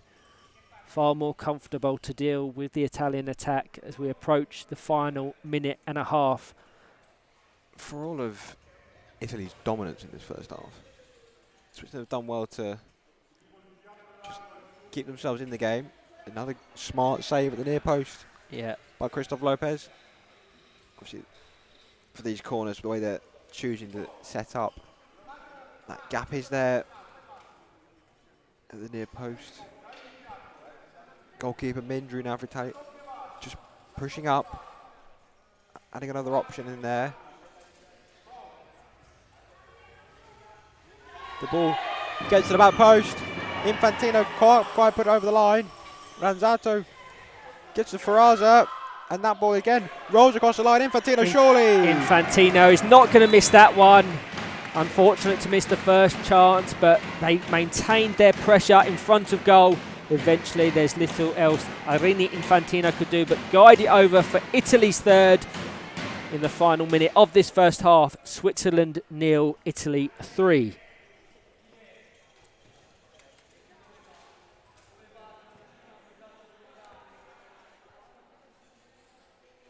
Just under 30 seconds left in this first half, plus probably a couple of minutes added on. Yeah, I would expect. As the 2-on-1 given away by Switzerland. Italy have been very quick on those restarts, getting in, not allowing Switzerland to have any momentum to pass. Italy now have left their goal wide open. yeah, it's really, as I said, I don't think they'll adopt this sort of tactics against Germany or Austria because they're far more suited to capitalise on the counter-attack. Another brilliant opportunity for Simone Ranzato, who fires the ball into the post. The Italians there thought that was a corner. Definitely wasn't a corner. Clearly came off the right-hand post. So a goal kick will resume play. Once again, I think they're going to adjust something with Gabriele Panico's chair. So further additional time will be accrued.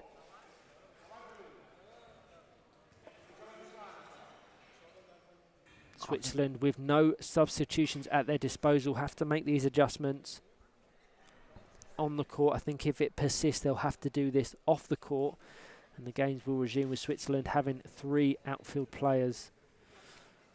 Infantino, but those set pieces winds up the chair and just the turn circle allows her to get a lot of power on those free kicks and finding the space at the back post. Ranzato's shot just cannoning off the outside of the near post. Hello.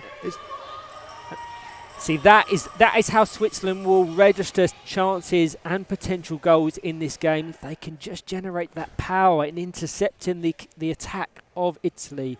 There's so much space in behind, by just as a matter of the nature that Italy is setting up with 4 attacking players in the Swiss half. If Panico or Del Place can send one of those interceptions goal bound, it's surely a goal for Switzerland. Switzerland, from that Italian goal kick, both Emmanuel Lads and Christoph Lopez were in their own box, conceding so much space. They've got a chance here to venture into the Italian half. Apart from that little ricochet there, the first time in this first half.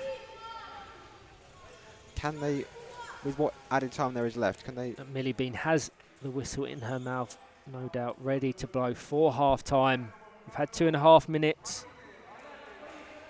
Ranzato intercepts. Infantino in a lot of space in the final third of Switzerland. And that will be the last involvement of this first half. Switzerland 0, Italy 3. It was Marco Ferraza, the captain, who opened the scoring for the Italians, followed by goals from Gabriele Zoggia and Irini Infantino. Positives for Switzerland, they are growing in terms of their defensive setups, and that late chance from Panico. The way the Italians have set up playing this 4 out, they're always going to have chance if they can just get in front of the chair, get in front of the ball, any sort of ricochet. There is a wide open goal, as you saw there, and that is the only way you can really see them potentially getting back into this. Let's game. get the thoughts of our executive producer, Alex Dowding. What are your thoughts on that first half? Well, I think the Swiss have sorted themselves out defensively now. I think there's still a couple of things I'd be worried about as a coach. They choose to set up their defensive setup at a corner is at least unusual. I would say as a coach quite dangerous. What the Italians haven't quite worked out yet, that they don't have to be 5 metres from the ball. If they went and parked less than a metre in front of the post, near post, there's no movement for the players, the Swiss players, to get round to defend. It's not the goalkeeper that's on the line either, it's the outfield player. So they can't reverse over the line without giving away a penalty. Yeah. And potentially receiving a red card if they stop a goal opportunity. So the Italians, if they park someone just half a metre away from the front line, send it along the corner, they've got just an easy push in front bumper to score a goal.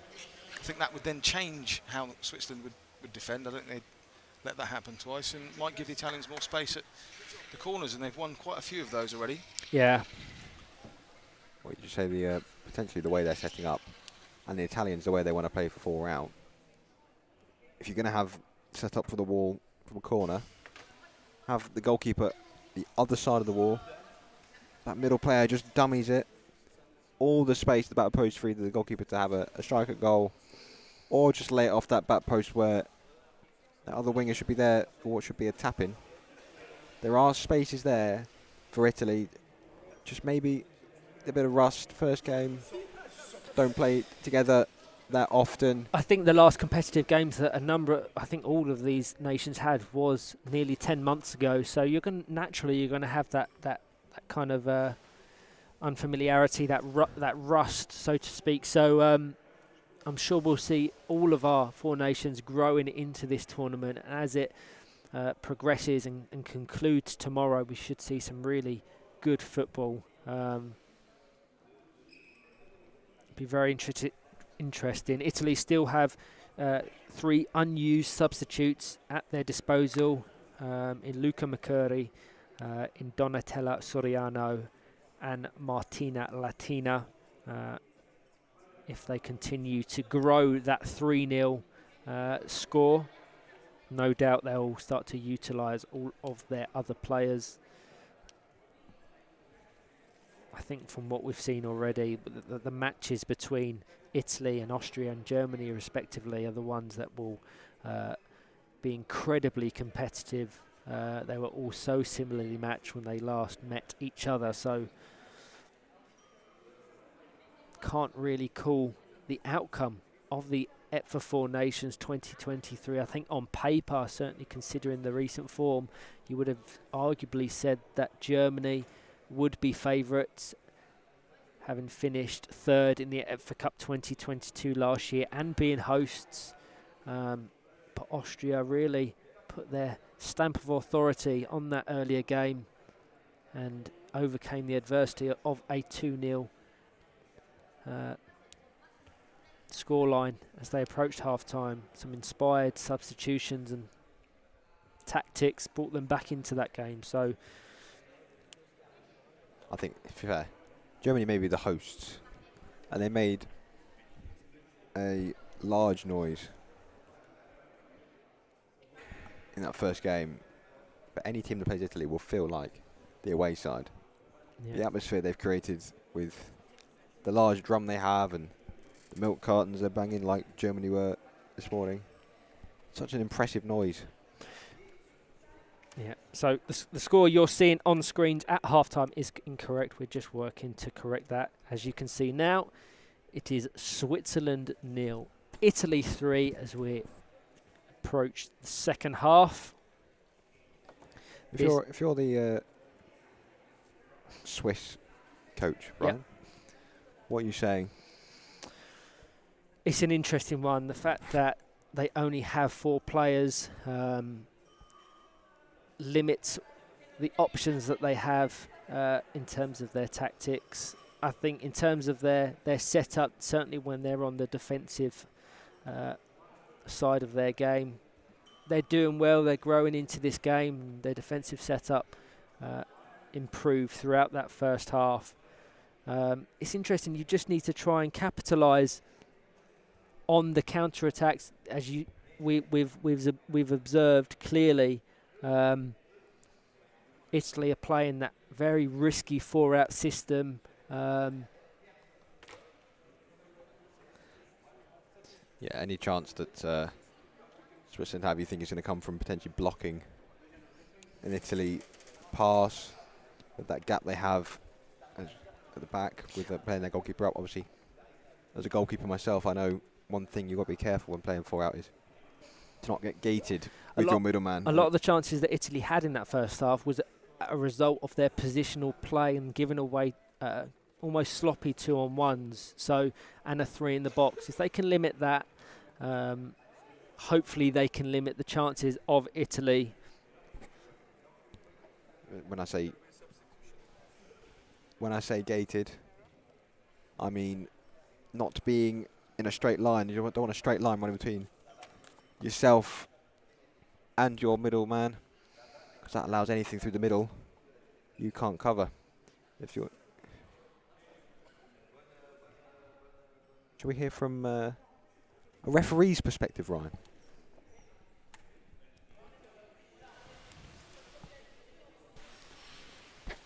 Nico, how are you? Good. You? I'm good, thanks. Enjoying this tournament so far. What have you made of it? We're on TV right now.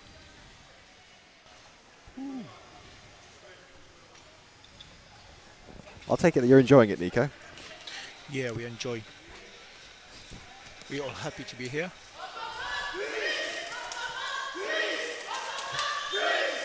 Italy lining up early on, waiting for Switzerland to take their positions before getting things underway. We're going to get a substitution. It's going to be the Italian goalkeeper, Gabriele Mindru, coming off, and coming on in his place, number 1, Luca McCurry.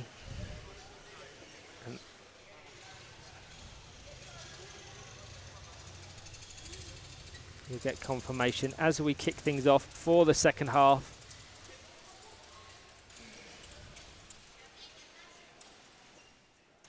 If you're at the Italian camp, you just want more of the same. Perhaps maybe use that space that they've got a bit more, try and get the passing opportunities.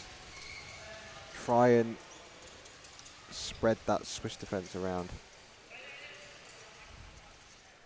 as they now have a very early opportunity in the second half, starting as they did in that first half in the ascendancy. Yeah, Infantino take this kick in. Munich, Ranzato in the middle, just dummy to the back post. Good marking there. Yeah, I think he took a slight touch off of Gabriele Panico's chair. He showed his frustration at that slight touch. Only Infantino now ready to take the kick in on this left-hand side. Ranzato in nice space in the centre of the court. Ferrazzo down the line. We go for the full spin.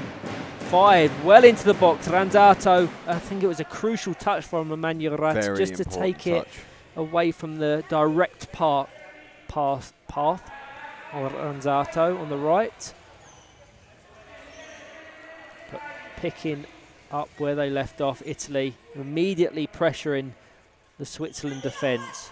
Ferrazzo with a pick off into the side of Ranzato's chair. Did Gabriele Panico advance into the box? I think he did. 3 in the box, infringement once again from Switzerland. Gives Italy a very credible opportunity to register their fourth. It will be taken by Marco Ferrazza. Simone Ranzato on the right, Infantino on the left. Attacking the end of their very vocal support. what I do find very interesting with this Swiss defence is from kick-ins, they tend to operate with more of a traditional corner defence. One person on the line, albeit not the goalkeeper as you traditionally expect for a corner. Yeah. And one player just positioned outwards towards a play. It's the opposite for corners. Ranzato now trying to cause a nuisance in that box. It took a ricochet, firstly off Emmanuel Rat's chair, and then Simone Ranzato. I think he was the last touch of the ball. And again, what I said about in the half-time break is that is Italy capitalising on their mistakes from Switzerland. Three in the box, easily avoidable. So Switzerland 0, Italy 4. Simone Ranzato with the goal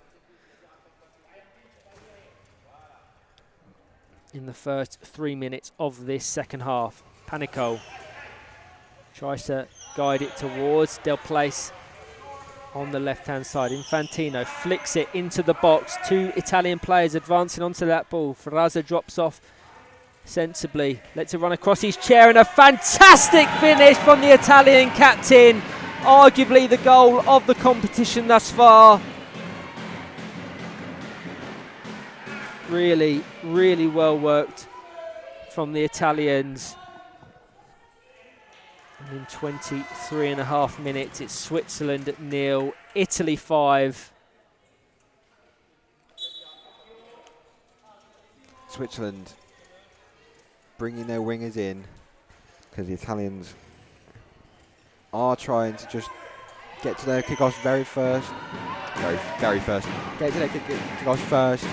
Keep that pressure building, not allowing the Swiss I think any respite. They're still maintaining that real attacking pressure. Ranzato now sends it goal bound, blocked by Emmanuel Rats. Ferrazza on the edge, couldn't quite get control of it. Goes back to Emmanuel Rats. What you're seeing with the Italians now is their goalkeeper, now Luca Mercuri, far deeper than that of the position Gabriele Mindru was occupying. So maybe they're just being a bit more pragmatic with their approach. They don't want to be giving away goals now. I think the Italian coaches in Lorenzo Vandelli and Carlo Impera have faith in their 3 attacking players. Ranzato quick to advance, didn't give the 5 metres needed for Emmanuel Rat to take that. Perhaps was that substitution maybe just inspired by a little ricochet we had right at the end of the first half? I think you're spot on with that one. That was a credible opportunity for Switzerland from Gabriele Panico in the first half, but they don't want to concede. I think that's evident to see with the positioning of Luca Mercuri. We're seeing the chances be generated by Ranzato, Ferrazza and Infantino, so they'll continue to pressure and they'll want to grow this 5-0 scoreline, knowing that they're more defensively sound at the back. Infantino now coming over to take this kick in on the right-hand side. Ferrazza in the centre. Ranzato well positioned on the left-hand side. If they can work the ball over to the Italian number 22, it's surely the 6th goal. And they've done exactly that. I think did it take a slight touch off of Ferrazza's chair, or the angle wasn't quite there to go exactly where Ranzato wants, but they're still pressuring the Switzerland defence. I think the issue there with that one is a great pass back between Ferrazza to Infantino. They need to relax here, the Swiss defence. Need to relax. It's got over to Ranzato, lets it run across his chair, blocked by Rat on the line, flicked into goal bound by Ferrazza. They're continuing to pepper away, and a brilliant clearance from Christoph Lopez guides it out for a corner kick. I think the frustration is showing on some of the Swiss faces, struggling to deal with this potent Italian attack.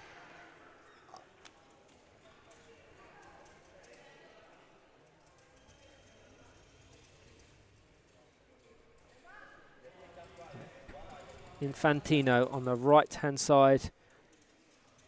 Ferrazza interestingly placed in front of the Swiss defensive wall. He's been listening to Alex Dowding. Yeah. into the box. And it looks like they're going to capitalise on it. Always got to be careful. It's going to go big gap here over the line. The ball goes. Marco Ferraza scores his hat-trick.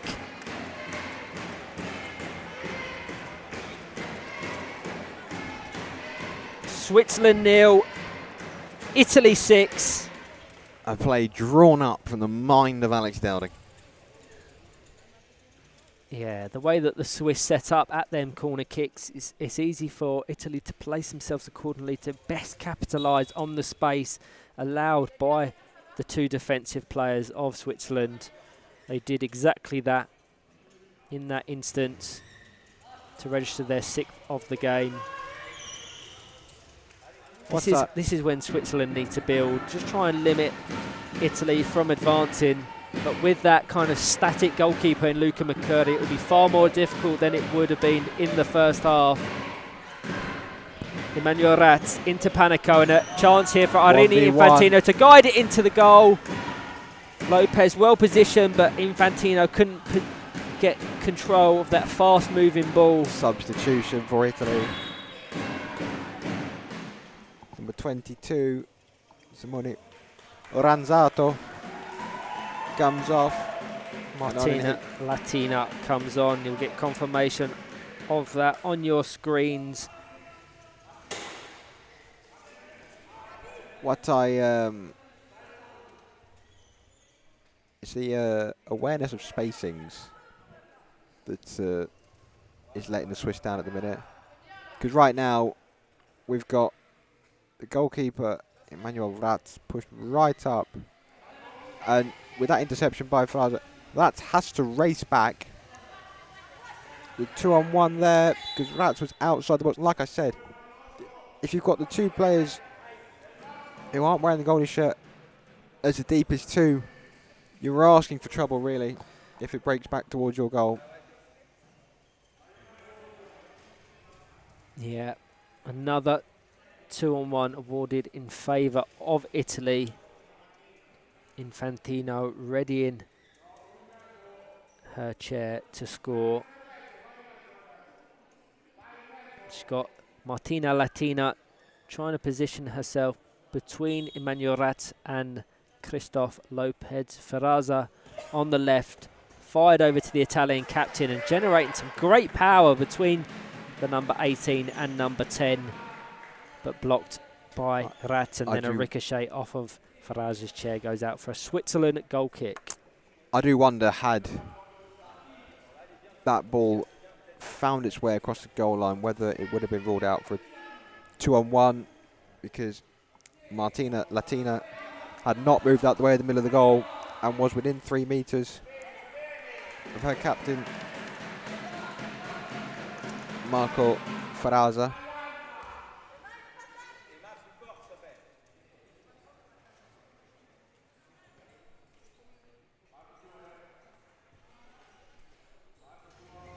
Goal kick straight at Ferraza, but his pass only finds Gwendal Del Plas. It does well to just recover and find the pass to Martina Latina. A shot blocked by Emmanuel Ratz. Trapped by Gwendal Del Plas, been fairly isolated in this second half. Doing well to limit Martina Latina advancing.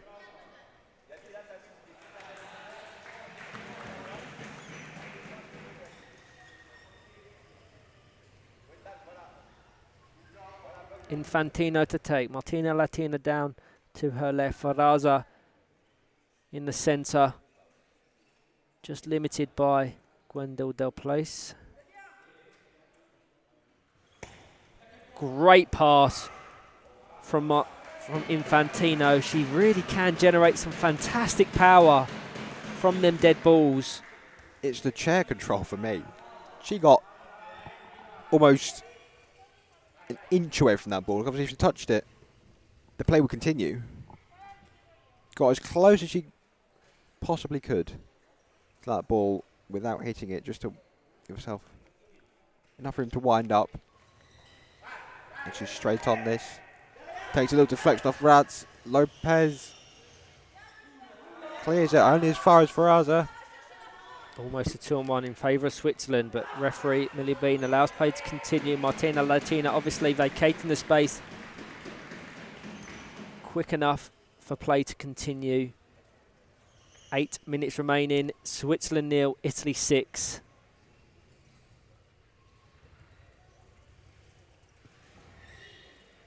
To Panico. Cut out by Ferraza in Italy. Again on the attack. Can he find Latino at the back post? There she is. Saved well by Christoph Lopez. Obviously, the Plus can come as close as he wishes to. Because Rats is wearing that goalkeeping jersey. Goalkeeper not giving away 2-on-1s when inside their own box. And Switzerland now have this kick in to try and get up the pitch if they can. Panico all the way over on this left-hand side. Off camera, which shows just how far away from the play he really was there. Not really an option for Del Plas. There's a two captains drive towards that Swiss goal, and referee Milibin gives a 2-on-1. Lopez not deep enough on the line as the final unused substitute for the Italians comes on, Ryan. Yes. Donatella Soriano coming on, and Irene Infantino coming off, who's been very bright throughout Italy's opening game. A chance for Donatella Soriano, I think, to make her international debut. She wasn't present in the Italian squad in Geneva last year. Ferraza now fired into the box. Martina Latina couldn't quite get her positioning correct to capitalise on that pass from her captain. And now we're going to see in a minute number 7 Gabriel Mindru, who of course was in goal for Italy in that first half, come on outfield. I'm always a big fan of goalkeepers getting opportunity out wide. Yeah. Ferraza, De Latina, his left hand side, was saved by Lopez. Lack of communication between Suriano and Ferraza, both leaving it to each other. Another substitution for the Italians. It's going to be the captain, Marco Ferraza, coming off. It's been incredibly impressive throughout Italy's first game, registering a number of goals as he tries to guide his nation to the EPFA Four Nations 2023. So Ferraza off, Gabriel Mindru on to now occupy a position.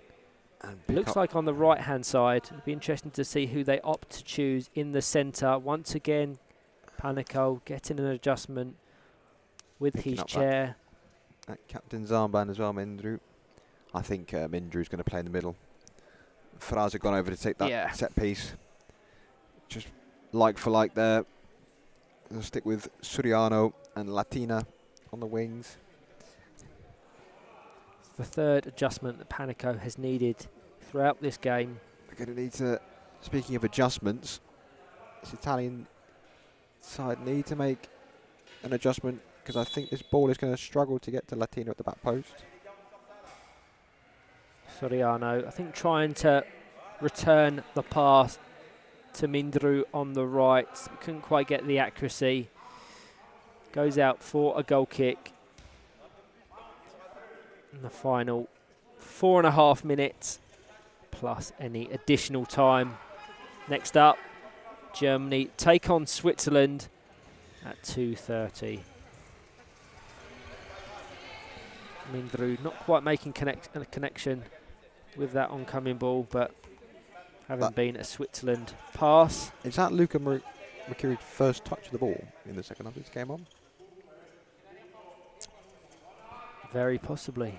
It's been very isolated, but they're playing a far more pragmatic defensive form of football, so, and that is relative compared to how they were setting up in the first half. Unfortunate there for Martina Latina, not to quite get the connection on that pass on the left-hand wing. But they've got that nice cushion now, Italy, to just experiment a bit more ahead of what will probably be more competitive fixtures against Austria and Germany. Emmanuel Ratz looking like she's shaping up to pass to Panico. Mindru quick to position his chair accordingly to limit that advancing ball. Mindru now driving into the box of Switzerland, just guides to the left of Emmanuel Ratz. Still with possession, fired over to Soriano on the right. Back to Mindru, has a shot at goal, cleared well by Christoph Lopez, the Switzerland number 9 in the final 2 minutes. The Italy fans serenading us with a version of Freed from Desire. Is that what that is? Yes, it is. I want to know who is the player on fire, though. Oh, it's Italia. So Mindru coming over to take. Martina Latina opting to choose that position we've spoken about many times. Guides it back to Mindru on the left. Latina has to be aware of her positioning here. She's going to be trapped, and it's going to be surely a 2-on-1 if she's not careful. Del Place does well. Going to try and guide it up the left-hand wing of Switzerland. Met quickly by the current Italian captain, Gabriel Mindru. Do we have to mention, I think we should mention the, obviously, Italy having a couple of strike forces and their own Italian, new Italian version of the strike force, which an adaptation of a power chair. Yeah, it is we're seeing a wide variety of chairs here at the EPFA Four Nations.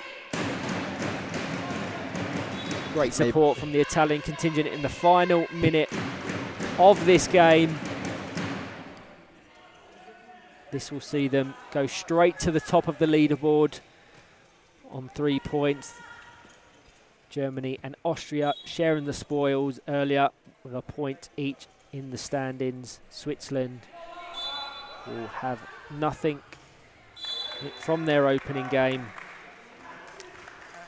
Perhaps, I suppose you can't really be disappointed when you are 6-0 up. But Italy maybe leaving some goals out there? Bar Mindru, who's occupying in a different position to that on the first half, is a completely changed Italian side. So I think they're just trying to give some developmental minutes to their whole squad ahead of what is tougher fixtures to come. Yeah, that Austria-Italy game scheduled for 4:15 will be a really intriguing one. A rare touch for Luca Mercuri there. Just happy to drive forward and see that ball out of play. So we've had the regulation 20 minutes in this second half, now into additional time. We're going to get a few minutes, maybe 1 or 2, with the adjustments made to Panico's chair. They'll place ready to take this kick in for Switzerland. Emmanuel Ratz very close. Needs to be aware of that 2-on-1. Play allowed to continue. Mindru now on the attack. Just let it roll into the front of Lopez's chair, who clears it out of play. We didn't do this in the first game. Play of the match. Play of the match? No, we didn't. Because it was such a end-to-end frantic game. I think we got caught up in it all. I will confirm my decision after this attack. And the full-time whistle from Millie Bean. It's going to be Switzerland 0, Italy 6. An impressive opening display from the Italians. Commiserations to Switzerland, but positives to take. They need to take the positives in these developmental games in their relative infancy of their international journey. And there's the confirmation of that final score. Player of the match. Interesting question. It'll be hard to look past the influence of Marco Ferrazza, registering a number of goals. I think from the set pieces, Arlini Infantino created some great chances. Simone Ranzato was dangerous, but I'm going to go with the Italian captain, Marco Ferrazza. He'd be my choice as well. Not that you need my approval, right? Oh, I always need your approval. Always. So, next game in this EPFA Four Nations 2023. Ryan? So, scheduled for 2:30 Central European summertime. We have Germany taking on Switzerland. Switzerland looking to bounce back, hopefully, in that game. Germany will be looking to register their first win as they seek the championship of this competition. My Italian's a little rusty, Go on. but I believe they're chanting, "We're only here for the Italy." Here for the Italy. Or here for the Sky Blue. Fantastic support, as we've mentioned on a number of occasions. But thank you to There you go. all. Hang on. Can we get rid of the graphic on the camera? Great support. Really is great support. But anyway, thank you to all that have joined us across this second game. Next up, Germany take on Switzerland at 2:30.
Hello everybody and welcome back to the EPFA Four Nations 2023 here in Munich, Germany for the penultimate game of the day between our host Germany and Switzerland. As you've probably just seen on your screens, a very nice recognition of Steve Baxter from Nico.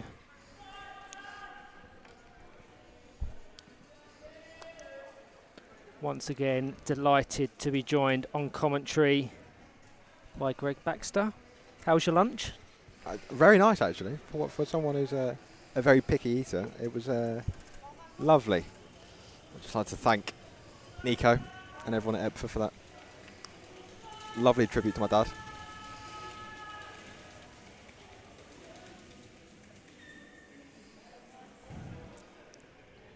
What should be a another very interesting game. Yes, it will be a tough game for Switzerland if their first games are anything to go by. Switzerland struggling to break down a potent Italian side, losing 6-0. Germany will be disappointed with how things unfolded in their opening game against Austria. Austria coming back from 2 goals down to level the tie and take a share of the spoils. So let's quickly just go through the squads before the confirmed lineups. We'll start with the squad of Germany. So on your screens at the moment you can see number 7 is Feli Fischer, number 8 Marco Rollman, number 9 Efe Can Onanmis, number 10 Cassio Cossa, number 12 Ludwig Leinweber, number 13 Romy Puchk, number 14 Johannes Koch, and number 55 Daniel Olek. Just to mention, Daniel Olek unfortunately tested at 10.1 on the speed test machine, so he won't be able to feature in this first half against Switzerland. He will be retested at the half-time interval to see if his chair fits regulations. To go through the Swiss side, my right-hand man, Mr. Baxter. Yeah, obviously the only the 4 players for the Swiss this weekend. Number 1, Gwendal Del Plas. Number 8, Gabriele Panico. Number 9, Christoph Lopez. Number 14, captain and with the goalkeeper jersey, Emmanuel Ratz. And their coaches, Giovanni Banabe, assisted by Kelly Dos Santos. So this, as I mentioned, the penultimate game of Saturday, the 10th of June. Our final game of the day promises to be a really intriguing fixture between Austria and Italy. Both performed exceptionally in their opening games. Has to be mentioned, one by the looks of it change from the opening game. I can see what you're going to say, yeah. Number 10, Cassio Cossa, wearing the goalkeeper jersey, will start in goal for the Germans this afternoon, looks like. Obviously changing because this morning against Austria he was out wide. Yeah, I think they experimented throughout that opening fixture. I don't think they necessarily know their best starting 4 or the tactics to adopt. I think Switzerland won't prove as much of a test as that of Austria earlier, so they may be experimented ahead of more significant games in the context of the wider competition.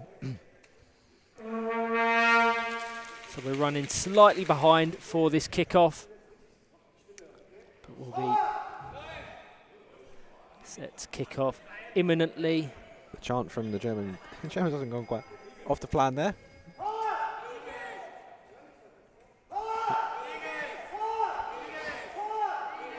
Our coach Nuri Onamis of the German team wanting a bit more energy from his side. Our officials for this game between Germany and Switzerland in the centre. I think officiating his first ever game at this level. Gerrit Weiland, the assistant referees in Millie Bean and Nordin Subovic. So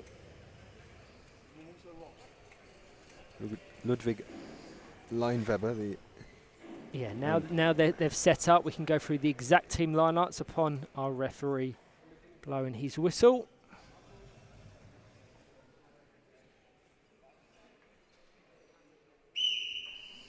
So get proceedings underway.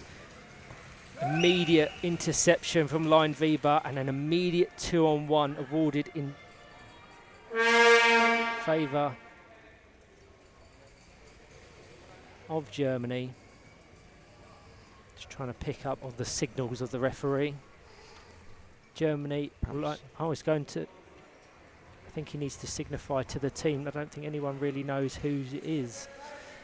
So play will continue with that 2-on-1. Indirect free kick. Germany line up as follows. In goal, as Greg just mentioned, Acacio Cossa, Marco Roman, the captain in the centre, with wingers of EPFA Onamis, who fires the ball into the back of Christoph Lopez's chair. Going to try and capitalise on that loose ball. On the alternate wing is Ludwig Leinweber. Nice pass from Onamis back to his keeper. Tries to find Marco Roman in the centre. I always appreciate teams that are brave enough to pass back to their keeper. Obviously it comes with a number of risks, but can really open up the play for the side that can utilise it effectively.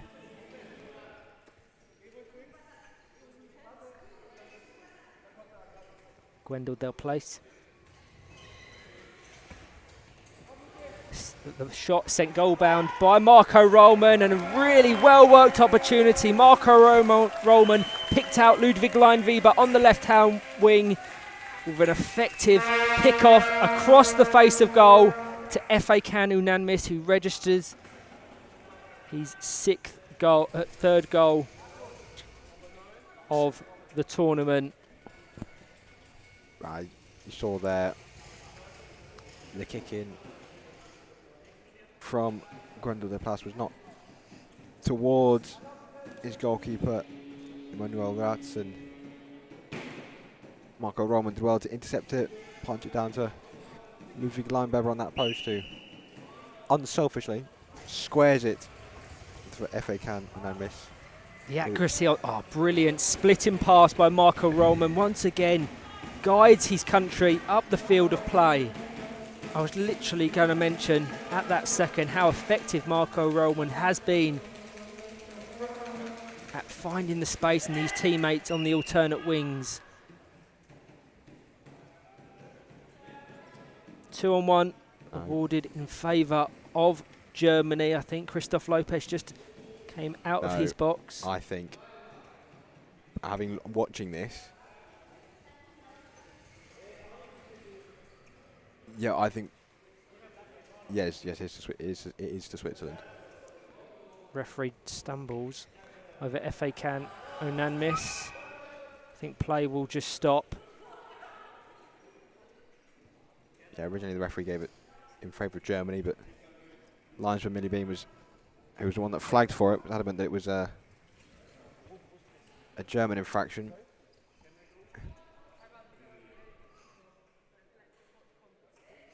So play will stop momentarily just to adjust something with EPFA Onamis. I hope everything is all right and play can continue imminently. Just under 4 minutes gone. Germany already 1 goal to the good.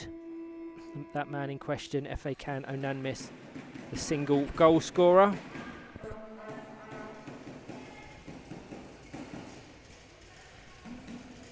Looks like play will resume with that indirect free kick awarded in favour of Switzerland. Will be taken by Christoph Lopez.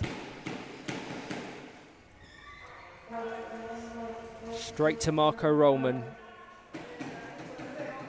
Onamis. Roman. Over to Leinweber.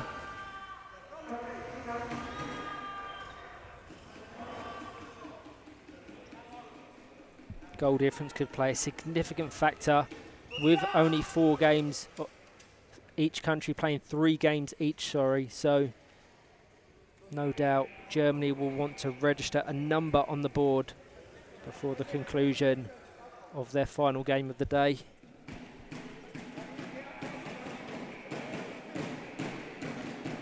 Apologies if there is a unfortunate glare on our court. One of the blinds in the top right-hand corner of this venue is open, so apologies if that is causing any disruption. Rollman over to Onanmis. Couldn't quite get the power to flick it back. Eventually finds Marco Rollman and picks off, trying to find the space between Ratz and Lopez. Over to Leinweber. Emmanuel Ratz just lets that roll out of play for what is a corner kick from this angle. There was a lot of confusion between referee and linesman. It's not the first time this game, so corner kick. I think we have to give the referee a little bit of slack, as you mentioned. This is completely. Marco Roman trying to capitalise on that peculiar setup from Switzerland, position his chair just in front of that Swiss wall. He's going to try and angle his chair accordingly to guide this ball over from Leinweber over the line, and he does exactly that. Superb pass from Leinweber, and with the way that Switzerland's set up, all Marco Rollman has to do is angle his chair in such a fashion that if the ball hits his chair, it rolls over the line. I think what you saw with the Italians in their game against the Swiss, they were trying too hard almost. That's literally all you have to do. He hasn't moved. No. Position your chair, let it hit off you. The Swiss defence can't move. Very clever play there from the German skipper. What I will say though, it may look easy to accomplish. That ball needs to be straight as an arrow from Ludwig Leinweber. So full credit for that pass and that assist.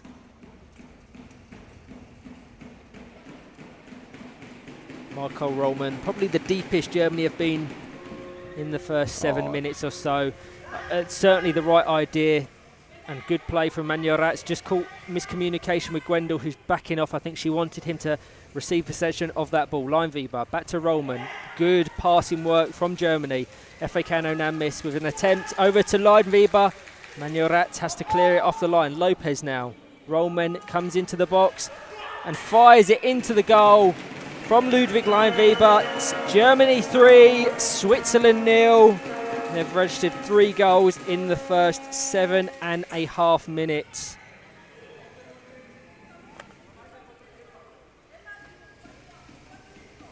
That's one thing that you always like to see when a team's going forward.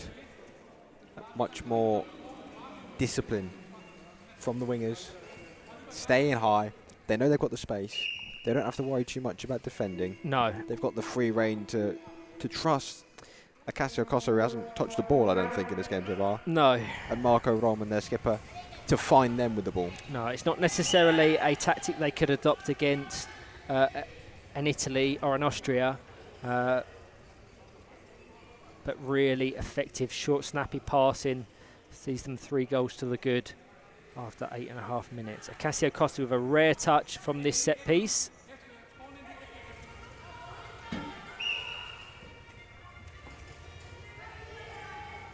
Rollman. Panico with a rare touch over to Gwendal Del Place.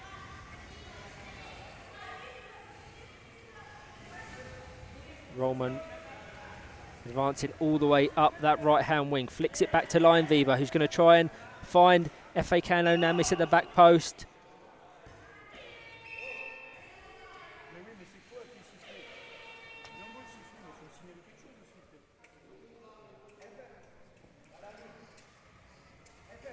Two-on-one awarded in favour of Switzerland. Slight bit of respite.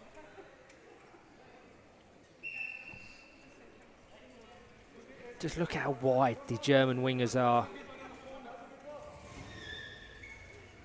Straight out of play. Quite happy just to let that go. Get the set piece, rebuild. No one marking down the line for Austria here.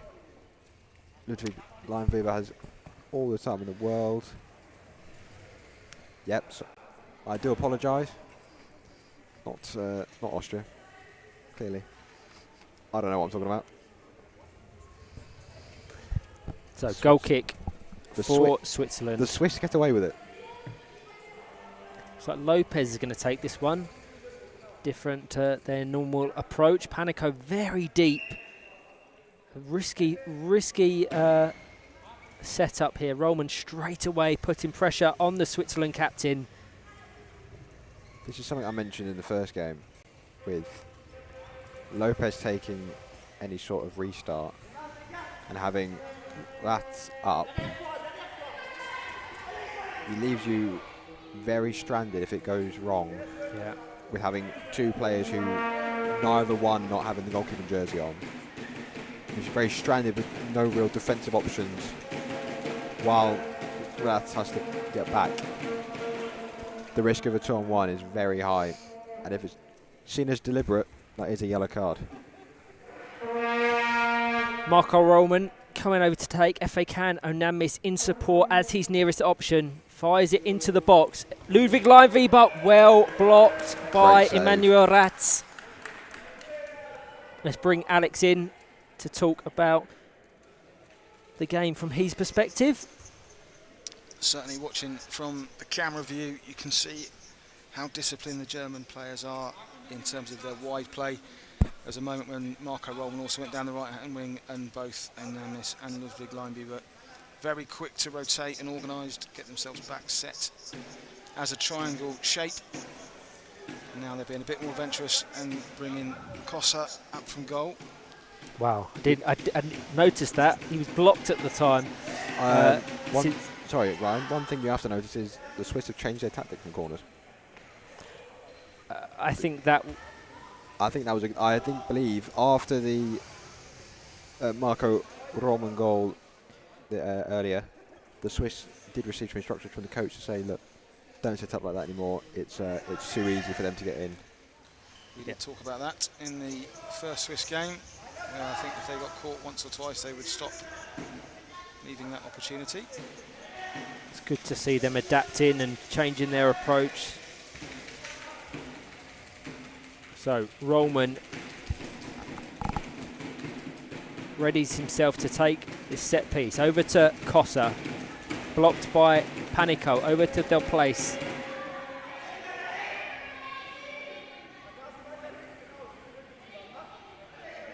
Roman flicks it back to Kossa. Down the line, cleared well by Switzerland and Emmanuel Ratz. This is better from the Swiss side, trying to put a little bit of pressure on that high German line. Another 2-on-1 though. Panico just driving too close to. Yeah, I have Kossa. some sympathy for him because Emmanuel Ratz was very high, certainly in comparison to her normal positioning.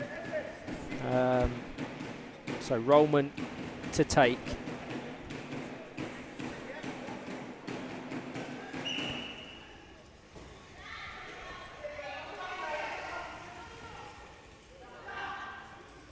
Roman into the side of Emmanuel Ratz's chair. Over to Leinweber. Cleared by Lopez. Over to Panico. Leinweber. Roman. Over to Onanmis. Going to try and pick it off. And finds the gap in between Emmanuel Ratz and Christoph Lopez. Germany 4, Switzerland 0.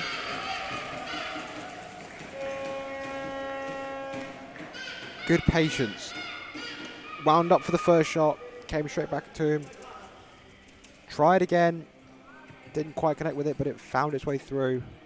So, go on, sorry, Greg. How rude of you, Ryan. That is rude of me. I felt I did it to you earlier, it's all right.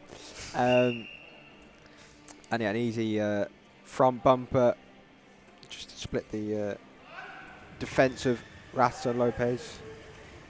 And I like to see Germany are playing 4 out, playing into the keeper, trusting Kossa to be able to find the passes. They're taking the risks, which, you know what, you might as well do in this game where you're expected to win.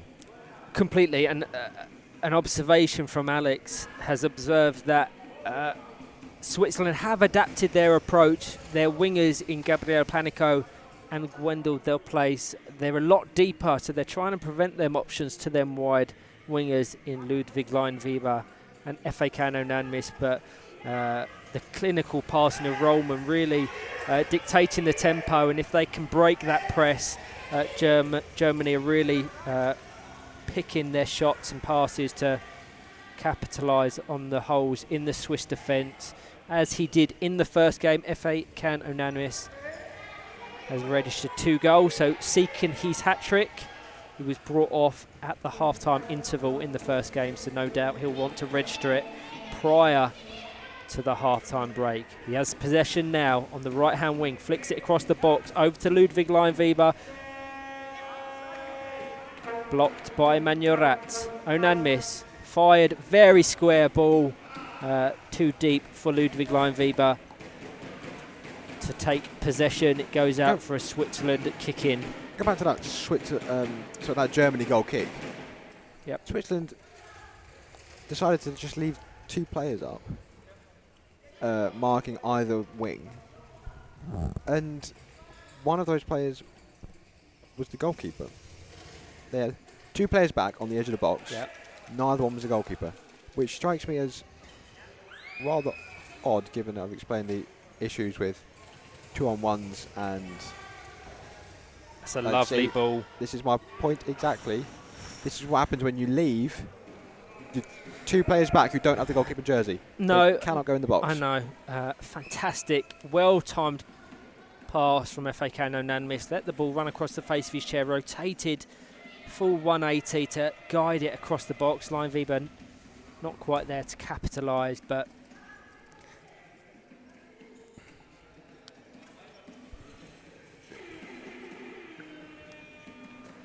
so the assistant referees signalled for a 2-on-1 in that passage of play. So prior to it going out, Germany were awarded an indirect free kick. Onanamis has all the space in the back Keep post. an eye on Onanamis. I was going to say that. The way he's preparing his chair, wouldn't surprise me if he guides this over the line. Prophesised, Baxter. Absolutely prophesised. That's a good commentator's curse. It is indeed. And F.A. Can Onanamis registers Germany's 5th goal of the game and his hat-trick. He joins Marco Ferrazza in being one of only 2 players to secure the accolade in the opening 3 games of the EPFA 4 Nations 2023. 2.5 minutes left in this first half, plus any additional time referee deems he wants added on. And Germany will be quite happy with their first half's work, I'd say.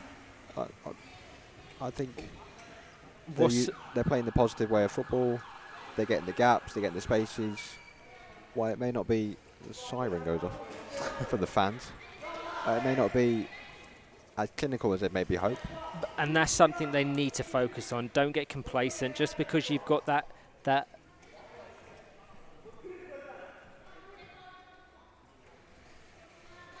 yeah, they can't get complacent at all. They've really got to keep their foot on the pedal, so to speak. They need to make sure they don't give the Swiss any reason to get some hope back. Yeah. As there was a chance again at the back post for F.A. Can Onanamis. This time, Christoph Lopez was equal to it. I'm really struggling to understand the Swiss defensive setup here, as they've just given the man in the middle, this time it was Ludwig Leinweber, just all the space in the world to line up a free shot on goal. I think they're caught in 2 minds in how to approach these games, because in that earlier game against Italy, large passages of that, I think, second half, they were far brighter, far better set up, as Leinweber guides the ball over the line. Another fantastic pass from the captain, Marco Rollman. Now, having done so well saving this shot from FA Can and Namis not just a minute earlier, I think Christoph Lopez will be disappointed with that one. He's let the ball just roll in front of his bumper. Don't think it was hit with a lot of power. Could maybe have cut that one out to stop Leinweber having such an easy tap in at that post. Like I said, Germany, they're trying to play the right way, bringing Kosso, the goalkeeper, up at time, trying to pass and utilise the space. As Leinweber just has a kick it mid-air there, but they won't be as clinical. Maybe that'd be the thing that's, as we said, mentioned at half-time, saying make sure you're getting good ball contact, because like I said, the spaces are there. If they can get that ball contact right first time every time, they will score a lot more in the second half. Heavy contact off the ball. Manurat didn't quite realise that Cassio Costa was so close to her. She was trying to evade that 2-on-1 by Gabriele Panico. But just before that, our referee blew his whistle for half-time. So we go into the break with it being Germany 6, Switzerland 0. Our 6 goals coming. FA Can Onanmis opened the scoring in 2 minutes, followed by Marco Roman on 7. A minute later, Ludwig Leinweber registered his first of the game. FA Can Onanmis getting his second, and Germany's fourth on the 14-minute mark. He scored his hat-trick after 18 minutes, and Ludwig Leinweber capped things off on the 20th minute with his second and Germany's 6th. I believe, looking at what's going on in this German camp, we may see another change in the second half. Well, they have the luxury to do that now. They've got a nice margin. I believe The Swiss team look a bit dejected. It's a tough thing to take. Constantly on the back foot. But hopefully they can get their kind of defensive positioning. They can adjust it and address it a bit more to limit the damage. This is the thing for Germany now. You've got the 6 goals. You can give you can give some game time to those players who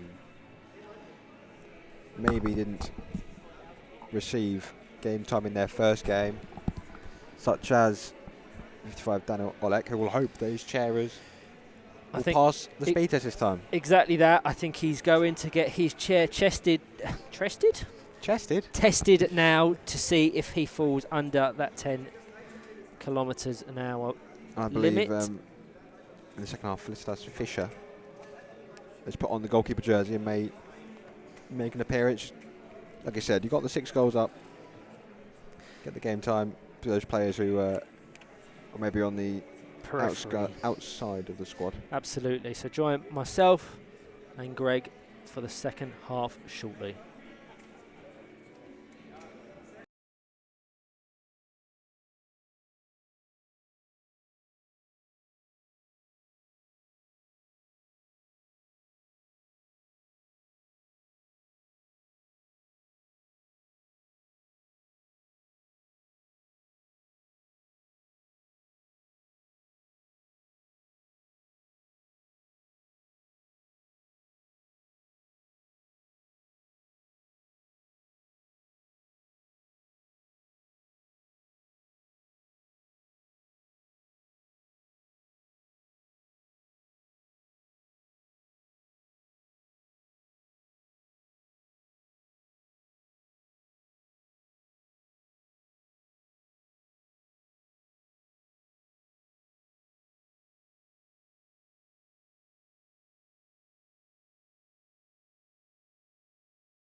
Hello everyone and welcome back to the EPFA Four Nations 2023 here in Munich, Germany.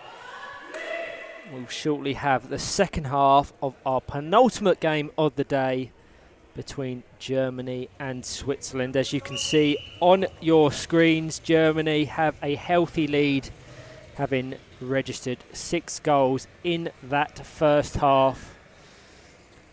And they have We've made a number of subs. Once we've kicked off, we can run through them because I'll put them through the graphics. Well, apologies to Daniel Olek as well. I said he hadn't played in the first game, but he did come on for a brief. So Daniel Olek passed the half-time speed test, having failed it prior to the start of the game, so he can represent his country in this second half.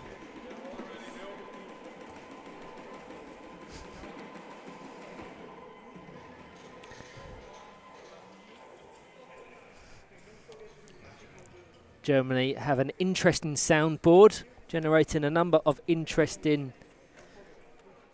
So interesting that you can't tell what's a fire alarm and what's an alarm from their soundboard. We've now got Beethoven playing. I like that. Do you like some classical music? So the referee blows his whistle to signify the start of the second half. And now we can go through them substitutions coming on for Germany. Feli Fischer has come on in place of Acacio Cossa as Germany put some early pressure on the Swiss side. Second substitution for Germany. Sees the man in question who we spoke about just a moment ago. Daniel Olek has come on in place of Efe Can Onanmis as Marco Roman attempts an effort at goal, fired into the back of Emmanuel Rat's chair. And the final substitution for Germany sees Johannes Koch come on in place of Ludwig Leinweber, who's very impressive throughout that first 20.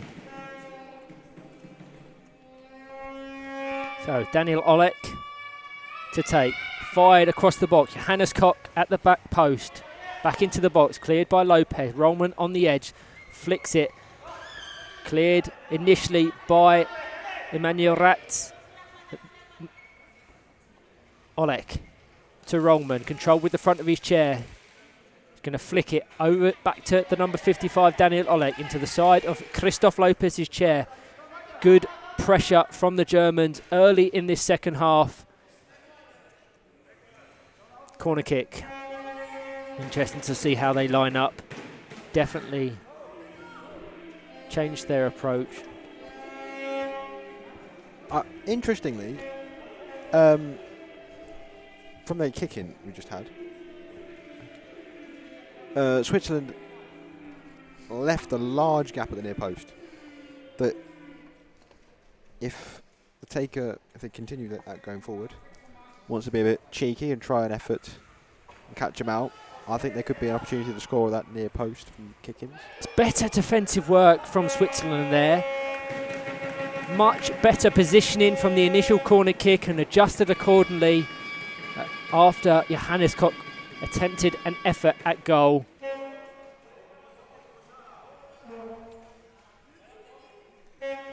Another corner now for Germany. Daniel Olek, great pass over to Johannes Koch, hasn't quite got his time in yet as Marco Roman fires it into the right hand post, not before a 2-on-1 was awarded in favour of Switzerland. Roman and Daniel Olek too close to one another, gives the Swiss defence a short break. Again, I'm really not set on this. Deep defence player takes it and you have your keeper further forward than another defender. And this is what can happen. Yeah, immediate interception from the German captain Marco Roman. They played advantage for the 2-on-1 there, but there was a 2-on-1. If you don't get to that ball first, it is a guaranteed 2-on-1. Roman dispossesses Gabriele Panico.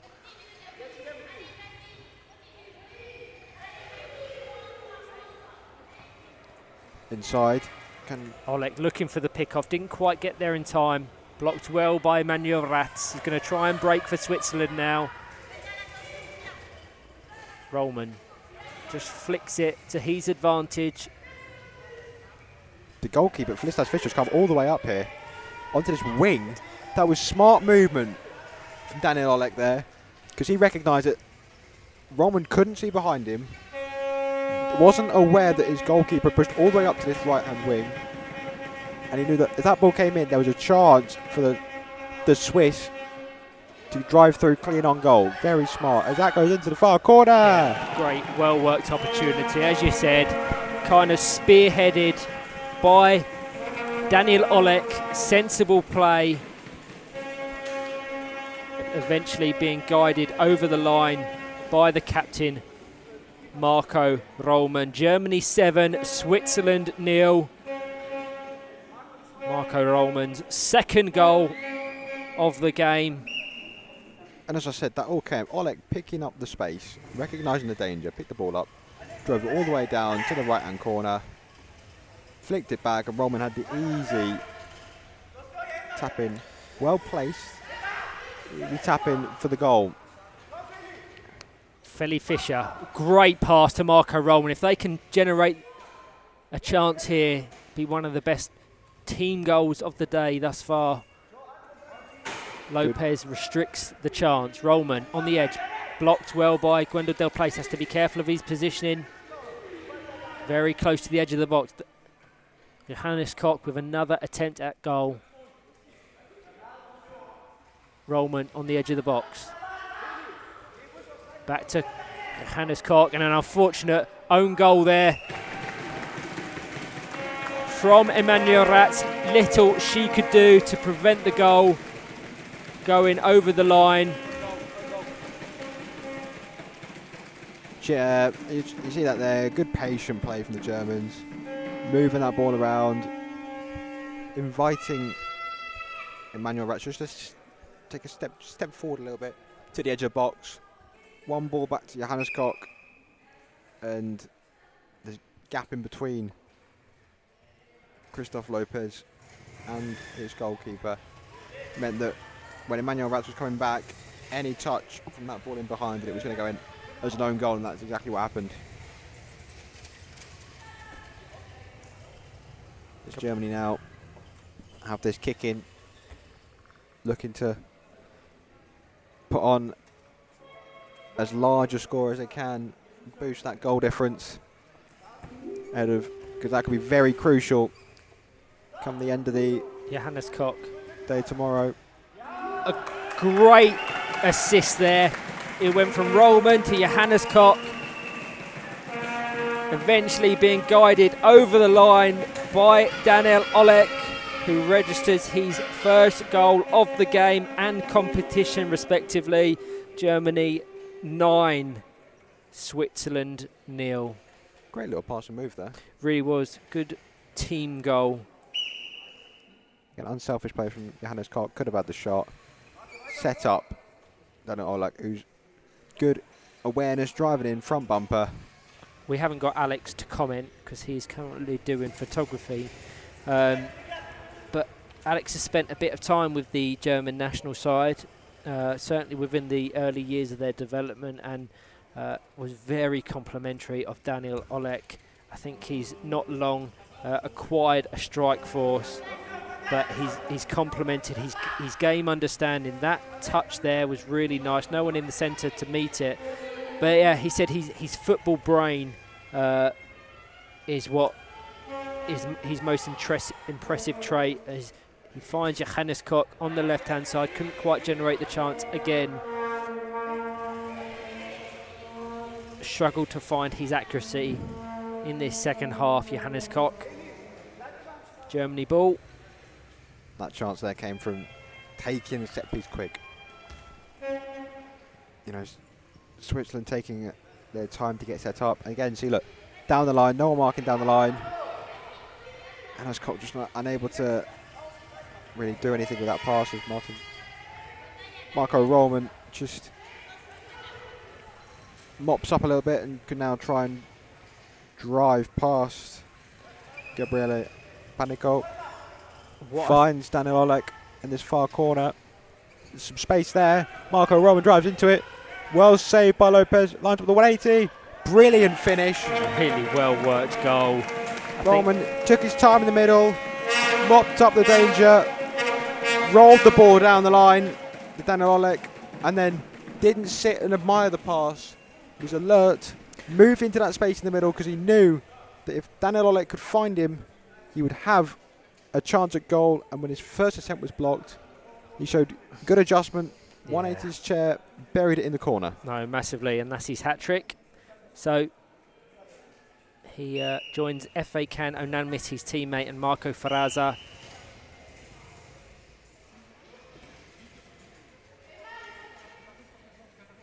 But just great work from Germany.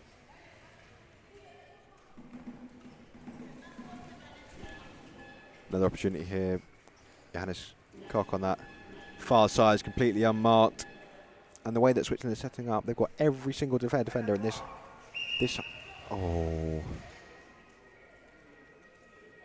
Didn't wait for the whistle there. Marco Roman eager to get on with play, but a little bit too eager. Yeah, once again, Johannes Koch's timing was off. I don't think he quite knew that the play had stopped. If that pass goes in the direction of that left wing, I'd like to see his timing improve slightly. Now the Swiss have learnt. Okay, over to Johannes Koch. Better timing on that one, but cleared well by Emmanuel Ratz. What I think is worth mentioning, Greg, and you can probably speak to this better than I can, I think the floor is very slippery. That's not what you want to see as a boundary footballer. No, so and that's with respect to courts that I've observed before. So whether that's causing a few issues, I don't know, but brilliant play. Daniel Olek flicks it into the side of Emmanuel Ratz's chair. She's slightly unaware of where the ball is. And Daniel Olek scores Germany's 11th goal of the game. That's it. That first bit of play was really nice. Really nice. Ball from Johannes Koch into Martin Roman, who switches it far post. Daniel Olek, and it was a great save for Emmanuel Ratz to begin with. Great save. The ball was going back across her. Had to react.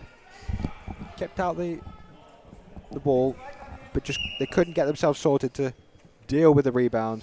And that's where you need your communication between the goalkeeper and whoever they have defending with them. So this is an interesting setup from Germany. You've seen they've adjusted their approach slightly. It looks like Marco Roman is going to be the most defensive of the four German players. Feli Fischer now, the German number 7, adorning that bright blue kit in the bottom of your screens. The goalkeeper, great pick-off from her to start her involvement in this second half. Very isolated when she was operating as a goalkeeper, but immediately involved on that right-hand wing. Daniel Olek, who I've been very impressed with since his introduction, is now occupying the most central role. Johannes Koch still on the left. Good to see Germany experimenting. Olek lets it run across his chair. Didn't quite get his time in there, and Gwendal Del Place also couldn't capitalise on it, but it goes straight out for a Switzerland ball. Now, with every Switzerland game, I've said I don't understand why you play with, when taking goal kicks like that, why you would have a winger deeper, as they're doing now. A winger deeper than the goalkeeper, because you're just inviting the pressure 2-on-1. However, in a game where you're dominating and not expecting any sort of defensive pressure. Here we go. Like, as soon as I say that, there's a break on here for Switzerland. So Switzerland trying to capitalise on the very high line adopted by Germany. I think Gabriel Panico encroaching on Gwendal Del Place's vicinity area, not giving the 3 metres needed for the number 8. As I was saying, to operate. When you're not expecting that much defensive pressure, one player just sat back is absolutely fine, as Felicitas Fischer is could attest to in this game. Marco Absolutely had no chance. of touching the ball. So a good move from the German coach just to give a go forward, more game time on the wing, get them more involved, see if we can get on the score sheet. Now they are 11 goals to the good. As the ball comes, very, very condensed. There needs to signify who. He's got 2-on-1. I think it's a very tight 2-on-1. Feli Fischer was deep on this right-hand wing.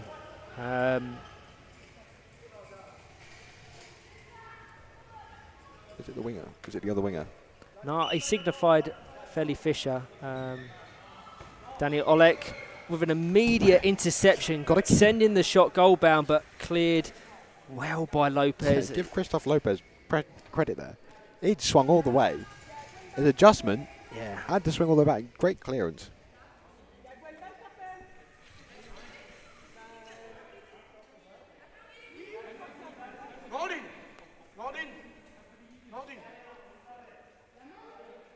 There's a break in play.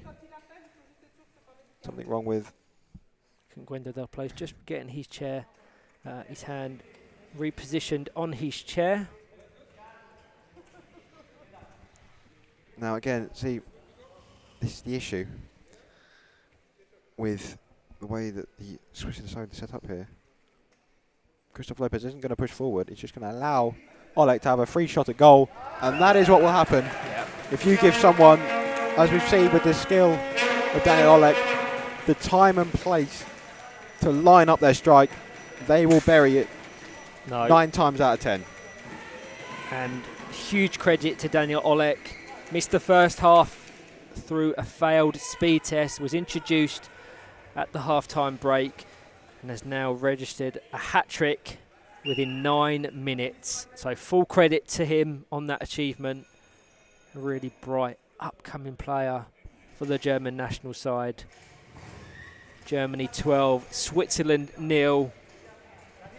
That's a very good goal kick. Not goal kick, sorry. Kick-off from the Swiss. You've seen it time and time again. They've tried to play short and they've immediately put themselves back under pressure. So this time just opting to clear their lines, push up the field a bit. Although, I said this in the first game as well.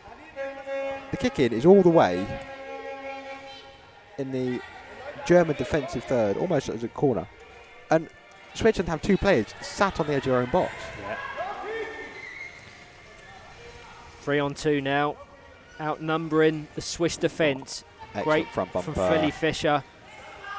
Once again, Johannes Koch not quite got his time in. I think his coach Nuri Ananmis wanted him to kind of rotate clockwise to connect with that ball.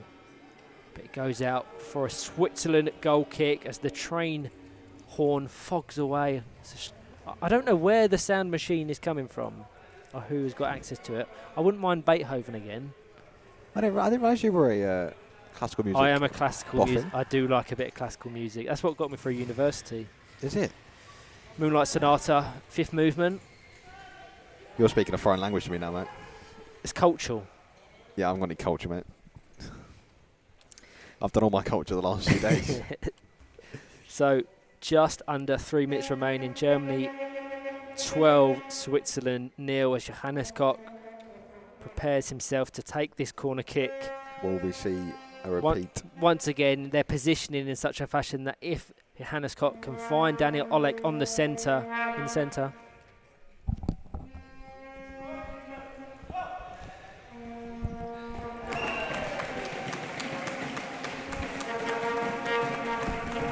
one of those where you have to wonder.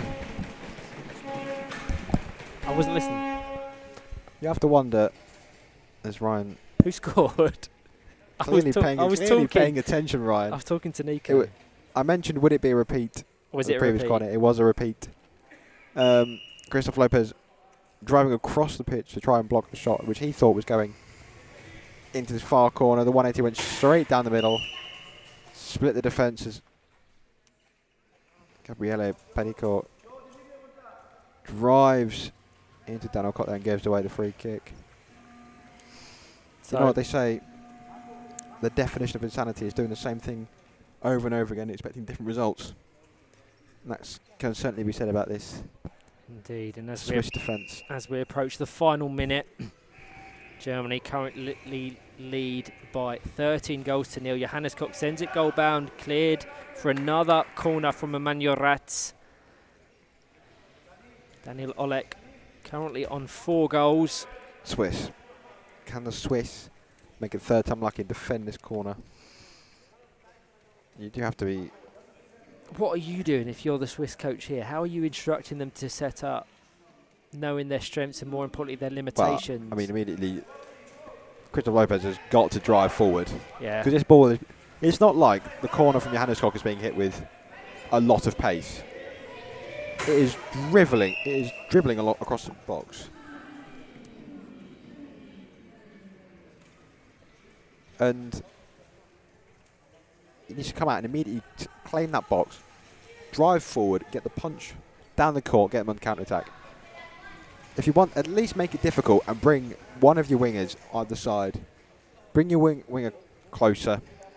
Just put some pressure on the middleman, because at the minute it's far too easy for Daniel Olek just to line it up and shoot. Okay, final 10 seconds. Greg, I think I know who you're going to pick. Player of the match. In my eyes, there's only one. Each of these German players can stake a claim for it, but You've switched your tune very quickly there. In my eyes, there's only one, but all of them could do it. go on, who have you got? Well, I don't know if it's that clear cut, but I'm going to go with the skipper. Really? Yep. He's Clearly, no, that was no. not who you were thinking of. I just think since his introduction, the options created and generated through Daniel Olek, both his creative play and his goal scoring ability, he's a real asset for Germany. Bear in mind, he only came on at half time as Johannes Koch tries to register his first goal of the game. The fact he only came on at half time as a referee blows a full time whistle. It's Germany 13, Switzerland 0. The fact he only came on at half time played some part in my decision, because I think number 8 for Germany, captain Marco Roman. He was a constant, wasn't he? And so FA Can Onanmis opened the scoring, followed by Roman, Leinweber, Onanmis, another Onanmis goal. So Onanmis registered his hat-trick, and Ludwig Leinweber capped off a brilliant first half. In the second, took 5 minutes for them to grow into the game, having adjusted and made a number of changes, marking it on 25 minutes. It was Emmanuel Ratz's own goal just after in the 25-minute mark. Daniel Olek opened his account on 27 minutes, followed by another Marco Roman goal, his hat-trick on 29 minutes, and then it was the Daniel Olek show, scoring on the 31st minute, 36th and 39th. Germany 13, Switzerland 0. Up next. A good game. A good game between Austria and Italy, scheduled for around 4:15 Central European summertime. I hope you can all join us for that one. If earlier games are anything to go by, that should be a really competitive matchup. But thank you to all that have joined, myself and Greg. Hope you can join us shortly for the final game of the day between Austria and Italy.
Hello everyone and welcome to the final game of the day in the EPFA Four Nations 2023.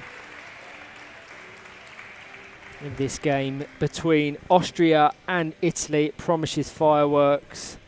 We've had a great day so far, hoping for more in this game scheduled for kickoff around 4:15.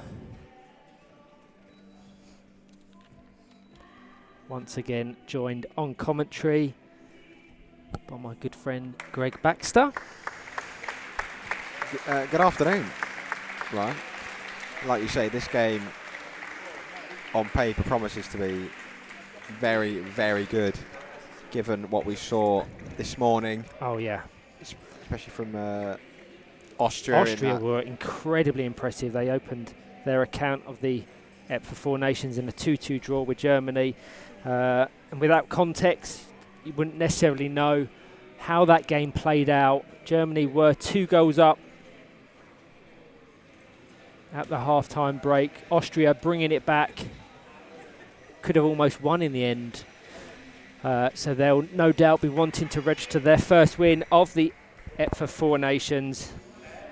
That was followed by Switzerland, Italy putting together some really nice football, winning 6-0. And the game we have just commentated on between Germany and Switzerland ended 13-0 to our hosts, Switzerland. We'll go through the team lineups, or certainly the squads, starting with Austria. Right. For the Austrians this afternoon, their squad. Number 1, Arthur Rollman. Number 2, Winfried Zwanzwiga. 4, Karolina Songzai. 5, Moritz Ziegner. 6, Jakob Schriefel. 8, Michael Kiefler. 10, Ilias Jusic. And 11, Henry Ziegner. And their coach, the ever flamboyant Leonard Vasile. And for their Italian opponents, we go to the man who is a 1/8 Italian, as pointed out this morning. Indeed. Can you not hear it in the passion in my voice? Pasta you had for dinner last night probably is 1/8. Can't find good pasta in Germany. So they're number 1, Luca Mercuri. Number 2, Donatella Soriano. Number 7, Gabriele Mindru. Number 8, Gabriele Zoggia. Number 10, Marco Ferraza. Number 18, Arini Infantino. Number 20, Martina Latina. And number 22, Simone Ranzato. Their coaches, Rosenzo Vandelli and Carlo Impera. Hard one to call this. It'll be interesting to see how Austria set up. Oh yeah, I'm reserving judgment or prediction until I see the Austrian starting lineup. Because I think we both acknowledge that they didn't necessarily start with their strongest side. I think because Jakob Schreufel had some difficulties making his chair legal to conform within EPFA's regulations. But he's warming up now, so I very much assume he will start the game with Arthur Vollmann on the bench. Henry Ziegner. Harsh on Arthur Vollmann, I think. I would like to see a lineup with them both in it. Potentially having Jakob Schriefel on one of the wings, Ilias Jusic in the centre, Arthur Vollmann at the back with maybe Karolina Songai on the other wing. Henry Ziegner really impressed me when he came on. He was brilliant and obviously got the equaliser late on, so no doubt he'll be wanting to start this game. We're yet to have the starting 4 confirmed. Likewise with Italy, looks like their team has lined up, so we'll be able to go through the team lineups of Italy. Probably the best team that they had whilst facing Switzerland in that 6-0 win. They've got Gabriele Mindru in goal, adorning that dark green goalkeeper jersey. Got B. Marco Ferraza in the centre with wingers in Arini Infantino and Simone Ranzato. I don't know how to call this. Whatever happens, fingers crossed, it should be a very good game of football. if we can put up the current standings for you, for your point of reference, you can see what a win for either one of these sides would do in the context of the EPFA Four Nations 2023. So a win for Italy would take them top onto 6 points. Austria would, a win for them would see them go joint on points with Germany. They'd have to register a number of goals, 14 at minimum, to surpass them in the table. Remember, goal difference will play a crucial part in the overall standings. As you can see at the bottom, whoever finishes the group stage in the top 2 positions will automatically progress to the EPFA Four Nations final tomorrow at 3:45 Central European summertime. I think if you look at the table, a win for Italy puts them in, obviously, top of the table. And I would put them in a strong position. However, Austria still have to face Switzerland. Switzerland. You have to take, I was just about to say that. Yeah. You have to take fixtures into account. Of course. If Austria prevail here, barring, and I don't mean any disrespect to Switzerland here, barring what would be an unlikely result, that would see, I think, Austria through to the final. I think for Austria, if you come out of this without losing, you at least give yourself that strong. If I'm Austria, I'm thinking we can go on and win the group. If they can get 3 points here, they're obviously facing Switzerland at 11:40 tomorrow morning. So, yeah, really interesting. Cannot wait for this one, as Nordin Subovic, our central referee, ushers in the captains. It's going to be Jakob Schriefel starting, and for Austria, met by Marco Ferraza, got the starting 4 of Austria. They got Winfried Zwanziger in goal, Jakob Schriefel in the bright yellow in the centre, with wingers of Karolina Songai and Ilias Jusic. I don't know what to make of it. I think that's harsh on Henry Ziegner. I mentioned, while I don't think certainly Winfried Zwanziger had a poor game, I mentioned obviously wanting as many strike forces you can get on the pitch at one point, at one time. Yeah, we'll have to see how this approach helps or hinders Austria. What you can expect.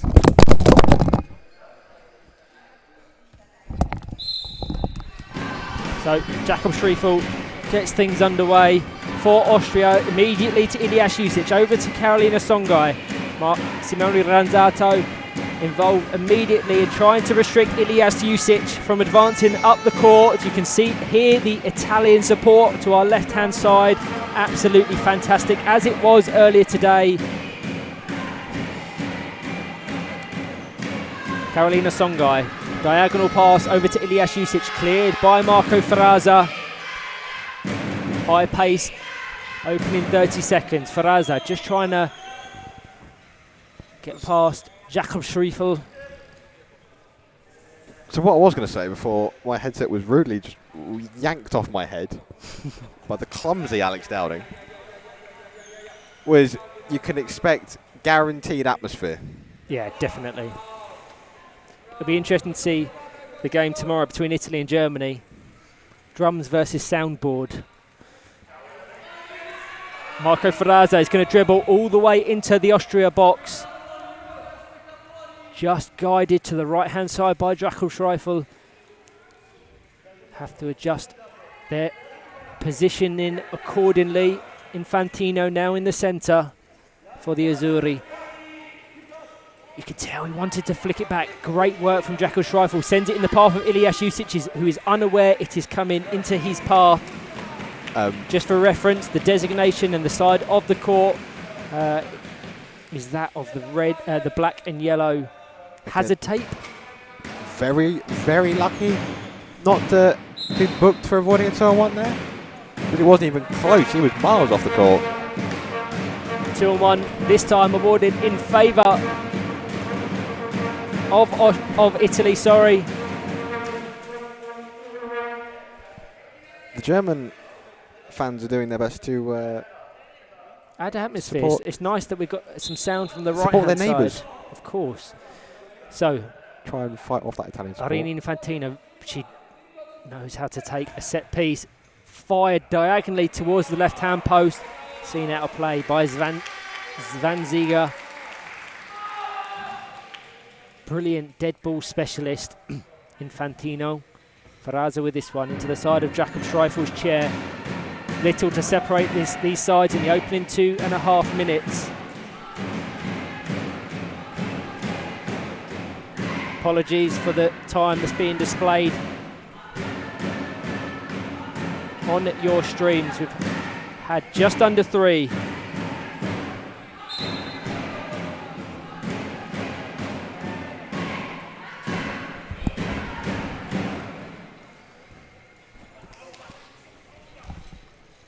Yeah, we have not played 70 minutes. We have played just over 3. So Infantino with another dead ball. Fired down. Songai does well to send it in the path of Ilyas Jusic. Gabriel Mindru yet to have any involvement in this final game of the day.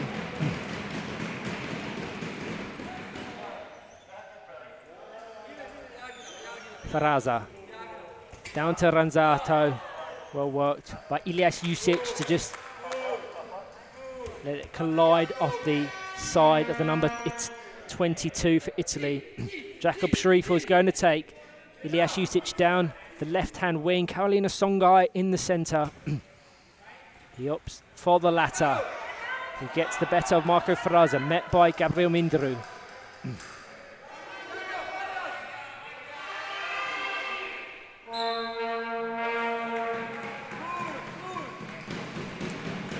It is a cacophony of noise. Great atmosphere. I hope that's being picked up across the EPFA stream. Got the correct time. 4.5 minutes That's the correct played. pass. Ilyas Jusic just behind Carolina Songai. I think, as we suspected, Greg, very similarly matched. Seem to be cancelling each other out thus far. It's going to take a moment of magic, I think, to open the scoring in this game. It's one of those where it'll be a moment of magic like that pass. Carolina Songai has an attempt at goal, met by Gabriel Mindru. She's still there, proving to be an attacking threat for Austria. Austria. It was very close to going in. That should be a 2-on-1. Advantage played. Songai. What a chance that was for Austria. As mentioned, it's going to take a moment of magic. That pass from Jakob Schriefel was exactly that. Carolina Songai at the back post just couldn't quite time it to bury it in the corner. As the Italians try and rouse their team. I apologise if it sounds like I'm yelling down the mic and you can't hear the crowd. But I'm having to yell to be able to hear myself. I think we've also got pitch side mics, so you're most certainly picking them up. 2-on-1 in favour of Austria. Austria nil, Italy nil, 6 minutes played. Put the Italians to our left. Leo Vasili, the Austrian coach, Very animated, isn't he? to the right. And here I am, stuck in the middle with Ryan. No place I'd rather be. Is that where I'm? That's the right answer. There we go. Okay. Jakob Schriefel into Ilyas Jusic. Options here. No idea. Infantino comes over to control it, tries to flick it to the right-hand side of Winfried Zvanziger. They just put up a defensive wall because Jakob Schriefel got back into his defensive role. Good work, though, initially from Arini Infantino. Over to Marco Ferraza on the right-hand side. Forces an effort at goal. Cleared by Winfried Zvanziger. The pressure still being mounted by the Italian number 10. He's going to try and pick out Infantino, who has to vacate the space in the top right-hand corner. Great play by end-to-end Jakob stuff. Schreifel there. Can he get on the end of it? Mindru clears initially, met by Jusic. Once again, Mindru there. Schreifel got to try and get back if he can a little bit. Maybe trust Jusic. Oh, he's caught in two minds. Went to go back. Then just he realised maybe I should stay back and just let Jusic go to the far side. Jusic turned around and caught Schreifel in the 2-on-1. Ranzato now. Been fit, hasn't had too much involvement in the opening 8 minutes. We've seen his quality already today. We're going to want to try and get him on the ball more frequently, and this is a perfect place to do it. 2-on-1 in a deep position for Italy. Looks like Marini Infantino is going to take. This is Just talk about the technique of Infantino as she shapes up to take this set piece. it's almost like the old school. Very unique. It's almost remember Like in your storm chair. No, what I was going to say actually was the old school TDXs Yeah. with a Predator bumper. So full rotation to meet it. Fired into the box. Over to Marco Ferrazza, just wide of the right-hand post. Really well-worked opportunity from Italy. Spearheaded by that set piece from Infantino.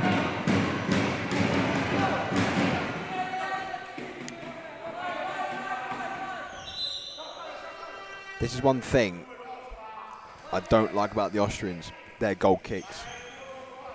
When I say Austrians, I mean not in general, I mean this Austrian side. Thanks for clarifying. Before I start World War III, their goal kicks. This little tap and run doesn't really fit with the expansive passing play they're trying to make. And the one thing they are a little bit susceptible to is where Jakob Schreifel's the middleman, but wearing the goalkeeper top. Winfried Zwanziger in the box has to be aware that when Jakob Schreifel's coming back, Jakob has to go either round him to avoid the 2-on-1, or Zwanziger needs to drop to the line, allow Schreifel to get in the box, and then engage. Yeah. Just need to avoid those 2-on-1 because they are easy, needless fouls to be giving away. The referee's hand is on his pocket here, and it is a yellow card. So our first yellow card of the competition will be awarded.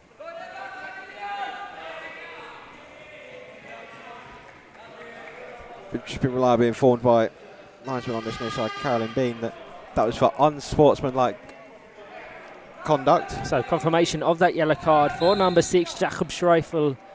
We're going to go back to keeper here. We're going to go back to the keeper. Not the way she's shaping up. No, I couldn't quite see. Great pass. Simone Ranzato now. Splitting diagonal pass once again from Infantino. I got in trouble earlier for using the phrase on your bike, so let me explain myself. Please elaborate. Having the awareness to know where the ball's going to go, you trust your teammate to find Be more it. advanced, yeah. You want to just go as quickly as you can, get on the end of it. Here's the first rendition of Freed from Desire by the Italians. Yeah, great support. Ilyas Jusic going to try and relieve pressure on the Austrian defence. Very penned in by the attacking players of Italy. Jakob Schreifel just has to reverse and guide that ball out for a corner kick. Very condensed in. You look at all the Italian players. Ranzato's now dropping off slightly, but they're playing that brave, expansive, attacking football again. And as I say that, Ranzato drops right off. So a bit more pragmatic than their earlier approach. Mindru couldn't quite get the connection he probably wanted. And it goes out for an Austrian goal kick. The gap was there. The gap between Zwanziger and Schreifel. Zwanziger expecting the ball to the back post. Leaving a massive gap in between himself and his goalkeeper. Again, this little tap and run. Goal kick. Oh. That's better. Yeah, much better. Much better. See how much it opens up the play if you can find the accuracy on that first pass. Now Ilyas Jusic has a chance to guide the ball up this left-hand wing. A great pass to find him from Carolina Songai. And a great chance for Italy here now to break a crucial interception from Winfried Zwanziger. Full credit to the Austrian number 2, who was alert and aware of that oncoming counter-attack and cut it out immediately. It sounds like a thunderstorm in here now. It certainly does. So another set piece for Infantino. No one on this right-hand wing to receive it, so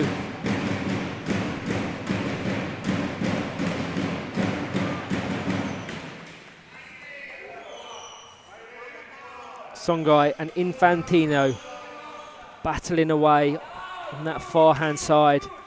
Two points for Winfried van Vliegen there. One, very alert, as you mentioned, sweeping up there. However, goal kicks, if you're planning on changing it now so that you have Schriefel launch the ball forward, are you not better off substituting Zvansviga for perhaps Michael Kiefler, who came on in the second half in the first game, who has that strike force, who has the power to generate and get it up the court, and then you can play with trust your deepest man to hit the goal kick. It's the same with Arthur Vollmann, who's currently adorning the yellow goalkeeper jersey for Austria on the bench. So I wonder if they could potentially switch him with Winfried Zvansviga and put Jakob Schriefel in that central position. Options for both sides to utilise throughout this game. We've had 13 and a half minutes. Nothing to separate the sides as of yet. Very similarly matched. If I'm looking for Austria here, I'm thinking maybe substitution. I think the wingers just aren't having the necessary effect that they really are aiming for. Not getting those passes back into the middle consistently enough with ball contact. In terms of strength and depth, I'd probably say Austria have one of the best sides here in Munich. We spoke about Henry Ziegner and what he brings. You've just made a case for Michael Kiefler coming on and being a bit more progressive with them goal kicks. We've spoken about Arthur Vollmann. I prophesise again. Go on. Because Henry Ziegner is going to come on for Austria. There's Ilyas Jusic and Faraza there, battle, an outside man. Here comes the substitution. Let's make confirmation of that on your screen. Ilyas Jusic, interesting choice to take Jusic off, but it is Henry Ziegner, the scorer of their equaliser against Germany. Should have confirmation of that on your screen now. A nice diagonal pass from Jakob Schriefel, couldn't quite meet Carolina Songai. Interesting choice for substitution. Any thoughts as to why? As I said, they just have strength and depth, and whether we may not necessarily understand or comprehend their kind of approach to this game, we want to see kind of their best attacking team to really force the game and try and take a lead, but they may want to sit back a little bit more, be a bit more pragmatic and wear Italy down a bit, so when we approach the kind of the latter stages of the second half, they can have that reserved energy. That was something you saw in that game against Germany this morning. And my point exactly. They won the back foot for large percentages of the first half and second to a certain degree. They adapted, they adjusted, they made their substitutions, and they were the far better side because they had that energy, they had that dynamism. So Schriefel into Henry Ziegner, tries to flick it towards Songai, but Faraza and Ranzato both there to meet it. Ranzato now. I think he was. They're looking for Carolina Songai there to not drive away with the ball. Front bumper back into Jakob Schriefel. Get the passing going. The game's just fallen into a bit of a lull, I'd say. It's typically what happens when teams are so closely matched. It's the nature of kind of cancelling each other out. That's where I cite that kind of moment of magic to really put your stamp on the game. and then kind of dictating the tempo from there if you've got that 1-goal advantage. Italy dribbling it all the way into the Austrian box. Schreifel now going to try and relieve pressure on himself and Winfried Zwanziger. I said it earlier, if Schreifel's at the box, Zwanziger cannot sit on the edge of the box. He has needs to drop off. So this, arguably the most credible chance for Italy to take the lead, is slightly to the right of the box. Infantino, we've spoken about how effective her set pieces are. Marco Ferrazza occupying a position between Schreifel and Zwanziger. Ranzato at the back post. He has to be careful of his positioning with his captain. I think there will be less power on this. She hasn't gone for the full rotation. Take that back. Across the box to Ranzato. Fired in the direction of that left-hand post. Cleared well by Winfried Zwanziger, who's been very effective in his defensive duties in this first half. We're approaching the final 2 minutes plus any additional time. Austria 0, Italy 0.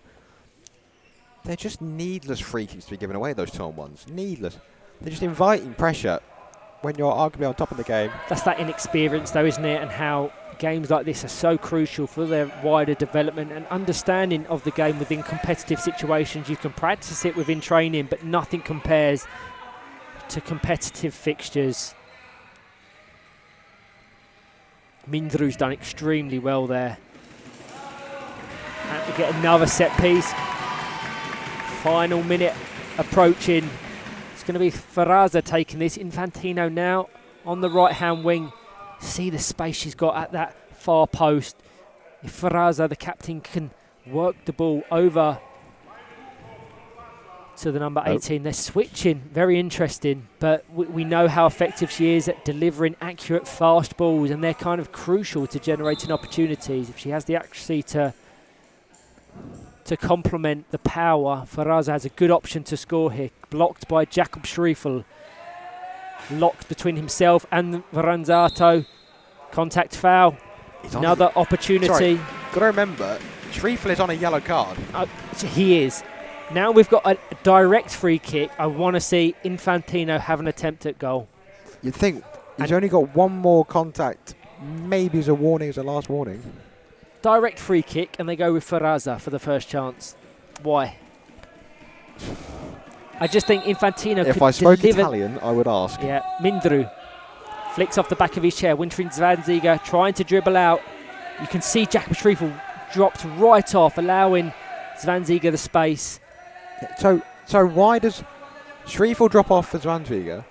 But It's just that understanding. We know that Jakob Schreifel has that game understanding. Three in the box.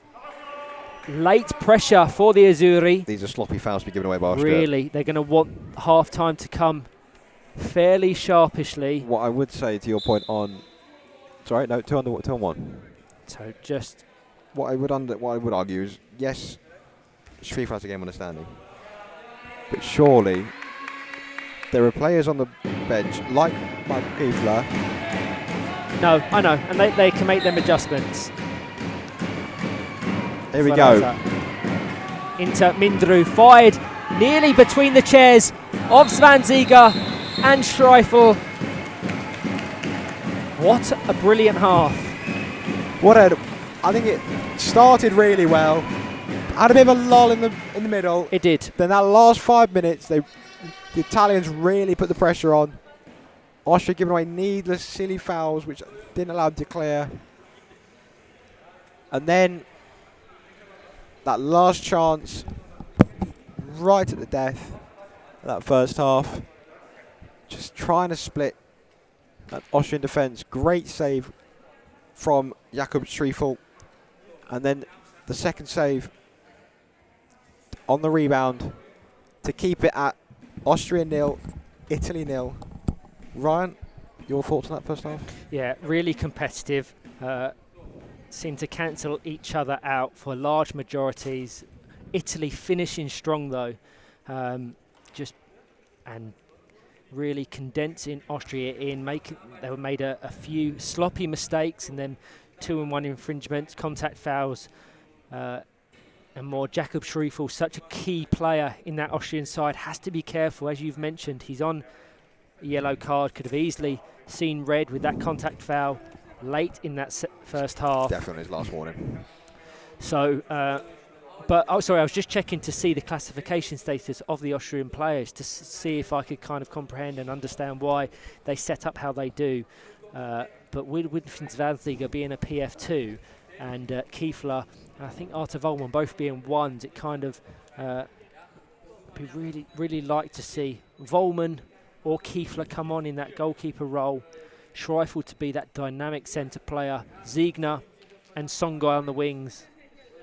I think there will be some changes. Smile, Ryan. Come on, you're on camera. Come on, smile.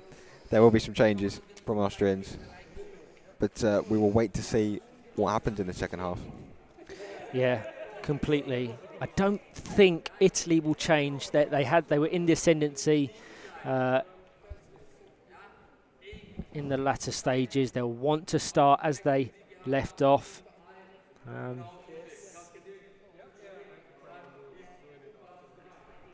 But join myself and Greg shortly for the second half.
Hello everyone, welcome back. The final half of our final game of the day between Austria and Italy, currently at a deadlock, 0-0.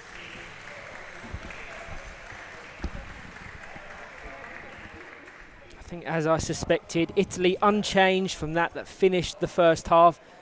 An adjustment prophesied by my co-commentator, Mr. Baxter.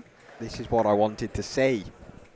Here we go, exactly the same as the first game. So Michael Kiefler in goal, Jakob Schriefel in the centre, Ilyas Jusic and Ziegner. Yeah, arguably their best starting four. This is what I wanted to see for the Austrians. Can they have the same effect, the same second half that they had against Germany this morning? We will find out. You question if they know it's effective, why they don't utilise it earlier, whether it plays into what I said earlier about kind of trying to stay in the game, keep it close, and then utilising this tactic and set up late on to capitalise on potential fatigue. It's been a long day. Jakob Schriefel got away with a 2-on-1 there. I mentioned that player on the line needs to be aware, once the keeper goes out the box, you have to move. Schriefel and Kiefler getting away with one early doors there. Ziegner Try to fire it centrally. Ranzato. Well played by Streufel once again. There's a soft Miss hit there. Faraza now going to try and guide it over to Infantino on the right-hand side. Kiefler with his first involvement. Faraza trying to find the gap between the two. Our assistant referee, Millie Bean, signalling for 2-on-1 in favour of Austria. Respite for that defence. Very fast-paced start to the second half. Apologies for the glare on our cameras. There's nothing we can control to bring the blind down in the top right-hand corner. We apologise if the ball is slightly lost when it enters that Austrian box. It's very bright, as I can see on my screen. just means we have to do a better job of describing. Exactly. Assume we're commentating for radio. Ziegner advancing down the right-hand wing, tried to flick it into the box, has an attempt. Mindru now with Faraza eventually dribbling it. Great communication from danger. Streufel to his winger there. Ziegner, here, can he find the pass? Shot straight down the middle. Streufel into Mindru. Faraza is not able to get back and defend. Mindru does well, extremely well, extremely well now. Just to hold it off and then try and break himself. Flicked out of play. Italy are trying to play with a quick tempo. Marco Faraza to take this kick in. Looks like he's going to opt to find Ranzato, intercepted by Henry Ziegner. All the way back to Mindru's, advanced out of his defensive box, leaving it unmanned until Marco Faraza. There's playing with a quick tempo, then there's hitting the ball aimlessly for no one to get on the end of. Faraza. Now Jakob Streufel. Over to Ziegner. Great pick off over to Ilyas Jusic. Back to his winger. An opportunity here. Henry Ziegner fires it towards goal. Blocked by the stationary Gabriel Mindru. Well worked chances from the Austrians, who are growing into this game. Arguably their most clear-cut chance of the fixture. Almost a carbon copy of his equaliser in the first game. Yeah, I agree. This time he just hit it straight at the keeper rather than picking a corner. The gap was there at the near post again. We speak about it time and time again, but not trying to force the opening. Have some quick exchange, snappy passes between wingers. Another attempt from Henry Ziegner, just guides to the right-hand side of the right post.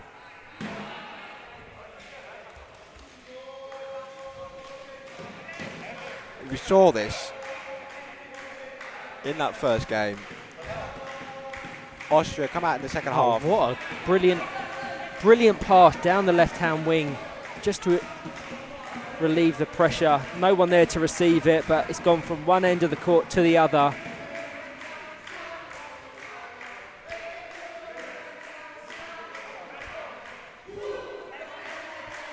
Well, in the battle of fans on this left-hand side, Italy are winning about 10-0. Yeah. Again, opting for this tap and run. How quickly Faraza's there to try and limit the space of Jakob Streufel. It just invites the pressure.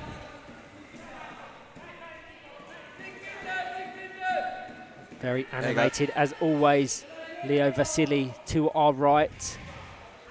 Cleared. An assured clearance from Henry Ziegner. Could have almost gone the other way there, because you had Kiefler. Streufel was out of his box and Ziegner came to clear it, but I don't think. Just before that, the Italian players obviously swarming the final third of Austria. I think Streufel managed to stay in his box there. Did he? Yes, I believe so. It's that glare for me. As Ilyas Jusic now counters for Austria. Contact. Play allowed to continue from our central referee, Nordin Subovic. Assistant referees, Caroline Bean and Millie Bean. Mother-daughter combination. Lack of communication there. I love the passion Henry Ziegner has for the game. It's his facial expressions. I'm not sure how well they're being picked up over our streams, but very animated, very passionate. He's apologising profusely there for giving away a 2-on-1. He knows he's in the wrong. He has this drive for the game, it seems like. Shows an understanding. He kind of acknowledges where he's gone wrong. Jusic into Ziegner, back to Jusic. Going to control it with the right-hand side of his chair. Contact from Ranzato off the ball there. That's surely a yellow card. I think he's going to escape punishment from Nordin Subovic. Going to get an Italian substitution, yeah. I'm always a believer the referee's always right, but in that instance, I think he's reversed all the way and just made the contact that's taken him out. Yeah, he's done very well to escape that yellow card. We're going to get the substitution prior to play resume. It's going to be Arini Infantino, the Italian number 18 coming off. And in her place, I think it's number 8, Gabriele Zoggia. And that should be confirmed on your screens. So, Jakob Schriefel, another credible opportunity for Austria. Fired into the box, cleared well by Gabriele Mindru. It's going to be taken quickly by Henry Ziegner. Just to the back wheel of Mindru. Schriefel there to keep pressure, contact. He's on honestly, this is one more and he's off. This is. I think Nordin Subovic is having a word with his compatriot. He is seriously on last warning, because that was reversing in. It'd be very interesting to see if Austria adapt accordingly and maybe take him off. Arthur Vollmann ready to come on. This is the thing. I'm sorry, Brian. It's the risk you take, right? Because obviously, if he gets a red card, he's suspended for the final game. Okay, albeit it is against Switzerland. Again, no disrespect to Switzerland. Well, it could have very easily be the final, couldn't it? And that would be extremely significant. I just think, what is the balance you're trying to strike here? Are you trying to get the win, in which case you realise that Jakob Schriefel is playing a very key role in Austria's attack? Schriefel. But if you want to try and preserve having 4 players on the field, do you say, look, we'll take him off? And Arthur Vollmann played very well in that first game, and so he's a very capable understudy to bring on. As we mentioned, surely any more infringement of the laws of the game will be awarded accordingly. No doubt he's very close to being awarded that red card. Play will continue though. He'll have to be more disciplined in the final 10 minutes. There's still 10 minutes to go in this game. So that's the thing, you're trying to strike the balance between wanting to win, of course, but also if you lose a player, it's going to be very I think you've got to take into consideration as Henry Ziegner fires it over to Jusic, millimetres away from making contact with that ball. Rolls out for a goal kick. Now, as I was saying, I think it's worth considering that just with taking the games they've played into consideration, a draw for Italy suits them more than it does Austria. Irrelevant of opposition tomorrow, Italy will feel with 4 points on the board. If they manage to get a point from this game, would feel confident ahead of that fixture. Exciting fixture with Germany tomorrow morning. That chance there for Austria would have been, if that had gone in, I think it might have been very contentious, because I believe Linesman Caroline Bean signalled for a 2-on-1, which referee Nordin Subovic did not give. Ziegner did well there to find the space to generate the room to fire a shot goal bound, but wide of the right hand post.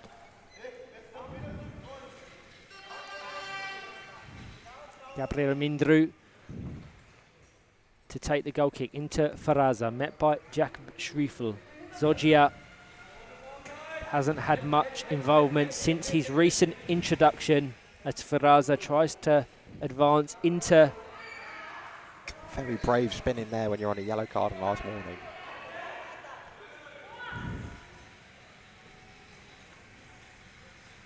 Driving up the court now. Battling away with opposition skipper. Across this centre now. Faraza, the outside man. That is something we haven't mentioned for those who are new to the sport. The ball is wedged between two players as it exits the field of play. The player who is trying to keep the ball in, so a player on the outside, is the one that is given the benefit of the doubt. There's a shot from Ilias Jusic there, which had to be saved by Gabriel Mindru, and that would have been a 2-on-1 had Austria not won the kick in. Yeah, Jusic coming over to take this kick in. Mindru's not 5 metres, I do believe. Needs to be in line with the post to be 5 metres, is he not? Into the side of Mindru's chair. Second attempt from Jusic. Yeah, 2-on-1. Mindru just about coming out of his box. Ranzato trapped just outside it. Indirect free kick with 8 minutes to play. We're taken by Jakob Schriefel. Henry Ziegner occupying the space between the two defensive players. Ziegner's not in space there. They're blocking each other at the minute. Jusic, interesting formation. Ziegner now coming to the right-hand side, just to the left of Marco Faraza. Jusic in the centre of the court, closely marked by Simone Ranzato. Into Jusic, couldn't get full power because Ranzato was limiting his space. And good defensive work from the Italians. Goes out for a goal kick. And it's the Austrians who are putting the pressure on in the second half, but there's a gap there. I would have liked to have seen that pass more directed towards the path of Simone Ranzato. No chance of getting on into that. There wasn't much direction on it. A late rallying support. Yeah, I don't want to sound like a broken record, but this Italian support is something else. It is brilliant. Space here. Gabriele Zoggia just vacated that room for Jakob Schriefel. Gladly. I'm really paying attention to kind of the contact and the positioning of Schreifel's chair. Surely any more contact? Oh, that was close to contact as Jusic fires it. It's down one of the those line. in the running game. There is contact, but was it enough to make the person go down, for example, in the running game? The thing with power chair football is you hear it. Yes. Metal on metal sends ricocheted shock waves through the arena, so there's no hiding from contact in the sport of power chair football. As Zoggia now just tries to adjust 180 to face the Austrian goal, met by Jakob Schriefel, the Austrian number 6. Back to Faraza. Austria, in terms of their defensive setup, have been very good in this second half. Italy haven't had many chances. I'm getting nervous every time Jakob Schriefel gets in the contact. It would play a significant factor into their overall competition. Faraza to take indirect free kick into Ranzato, guides it goalbound, met by Jakob Schriefel into Henry Ziegner, fired up the court, mishit from Faraza. Henry Ziegner capitalises, flicks it back to Jakob Schriefel, couldn't quite return the favour to the Austrian number 11, eventually going out of play for an Austrian kick-in. Fast-paced finish, 5 minutes to go in this final game of the day. We'll bring you the final standings at the conclusion of this game. Tomorrow, the final 2 group games. Italy take on Germany at 10 o'clock, Central European summertime. And at 11:40, Austria take on Switzerland before our placing games. As has been mentioned across our stream today, whoever finishes in first and second, respectively, across the group stage will automatically progress to the EPFA Four Nations 2023 final. Third and fourth will face one another to determine the placings of third and fourth. Zorgia. Better from Michael Kiefler there. More alert when his goalkeeper leaves the box. He's got a drop. He's been very untested, very isolated throughout this second half. So complacency could play a big role into the factor in. Carolyn Bean having a word with Nordin Subovic. He could be off. I think it's a free kick. He's off. He's off. I think we're going to get this. We've spoken about it time and time again. Jakob Schreifel is awarded his second yellow card of the game. You should have confirmation time and time again. It could have come a lot sooner than the 36th minute. Huge blow for Austria and a really credible opportunity here. Someone with a goalkeeper jersey. In the final 3 minutes for Italy to secure 3 points. Artur Volman now coming on. Michael Kiefler looks like he's coming off. Let's confirm that substitution for you on the stream across the EPFA YouTube channel. You're right, we mentioned it time and time really again. Did. And I thought he was going to get away with it. No, Carolyn Bean, the head of European referees at EPFA, quick to let her central referee know that enough was enough. We were right. The next bit of contact. A late rallying pressure. 2.5 minutes now of just pure Italian pressure. Yeah, absolutely. If you're Austria now, you settle for the point. Sometimes it's harder to break 3 players down than it is 2. So, well, not the way that Austria is setting up here. Look. No, Henry Ziegner very advanced down the court. Mindru to Volman, the 2 keepers for respective nations exchanging quick, snappy pick-off passes. 2 minutes remaining. Austria 0, Italy 0.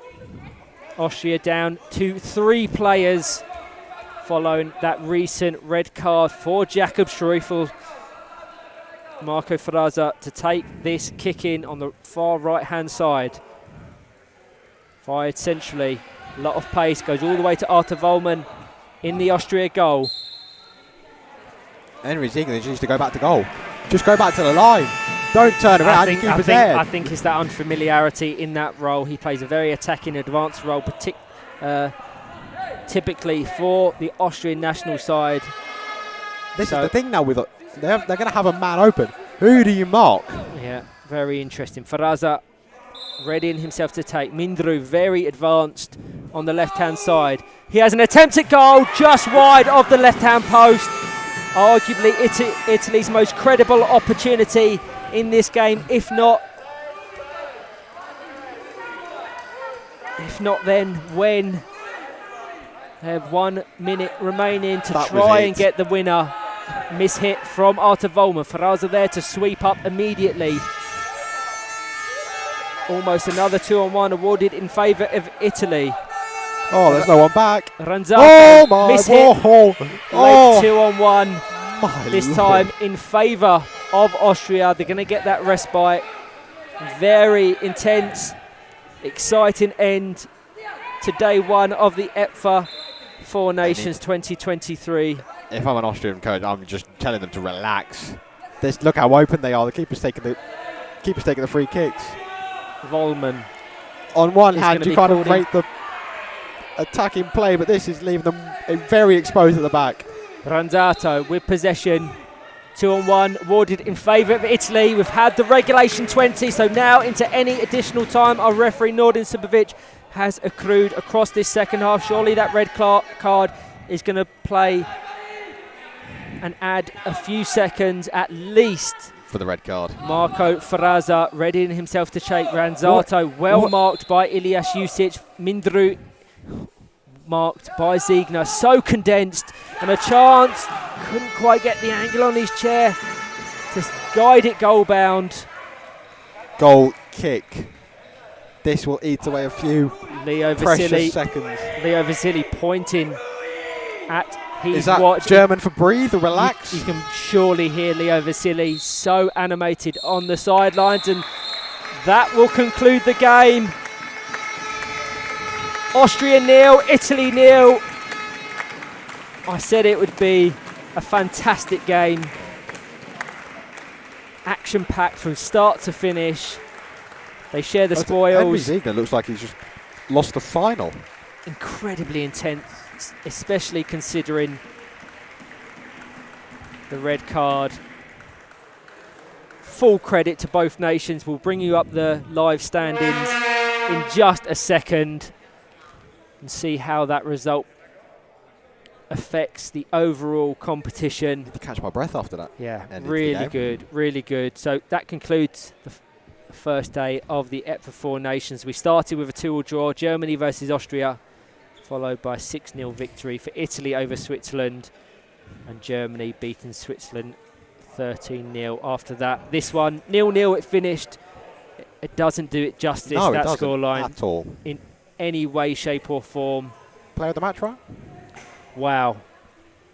Wow, what a question. See, before Jakob Schufel got sent off, I'd give it to him. I wholeheartedly agree. I will probably say I really don't know. Marco Ferrazza probably. He was just calm throughout. But as you said, I think Austria were probably the better team, taking into consideration the first and second half. Austria far the better side throughout the second. Late pressure following that red card. What a game. If that's a sign of things to come in the kind of the final group games tomorrow and the placing fixtures, we're in for a brilliant day 2. Let's get you the live standings. Hopefully it will all be updated on your screens now. You can see what that result does. They are not currently updated. We will strive to make sure that they are updated. Well, we'll describe it for now. That puts Italy on 4 points. Yeah. Italy on 4 points, Austria on 2. So all to play for. As we've mentioned, goal difference could play a huge, considerable factor in that 13-0 victory for Germany over Switzerland, more than double that of Italy's victory over Switzerland. So please put that into consideration. Austria will have to play their most attacking 4. Obviously, without Jakob Schreifel now. This is the thing. The Germany-Italy game is before the Austria-Switzerland, right? So your 3 scenarios are either, well, your 2 scenarios really.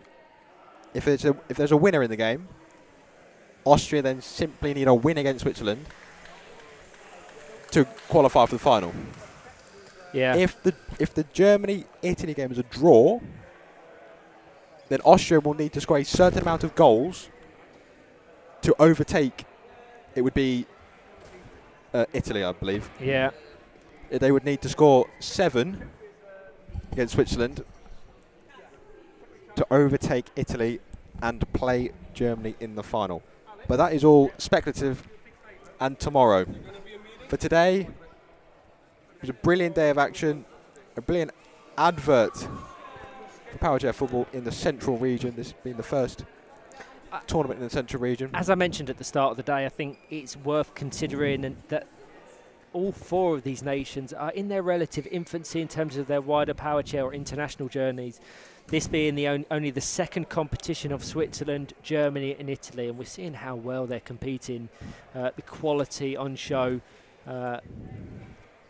It just speaks volumes to the development of Power Chair football in the continent. Roll on tomorrow. Roll on tomorrow. Yeah, so looking forward to it. Go through the schedule one last time for tomorrow at 10 a.m. Central European Summer Time. The time zone, Italy take on Germany. Austria take on Switzerland at 11:40 before our placing games. We'll talk about them more tomorrow. You should see the most updated table on your screens now. You see how significant it's all playing out, the goal difference that Germany have accrued across their 2 games for very well-earned points for Italy. Austria face Switzerland tomorrow, so we'll see how they fare without their captain, number 6, Jakob Striefel. But that concludes the day. Thank you, Greg, for your company. Look forward to more of the same tomorrow. We're off to the pub for a Bavarian beer. Speak for yourself. I don't drink, Ryan. Okay. I'll be the responsible one. I'll drink for both of us. As usual in this duo. But anyway, thank you to all that have joined us. We hope you can join us for more action tomorrow in the EPFA 4 Nations 2023.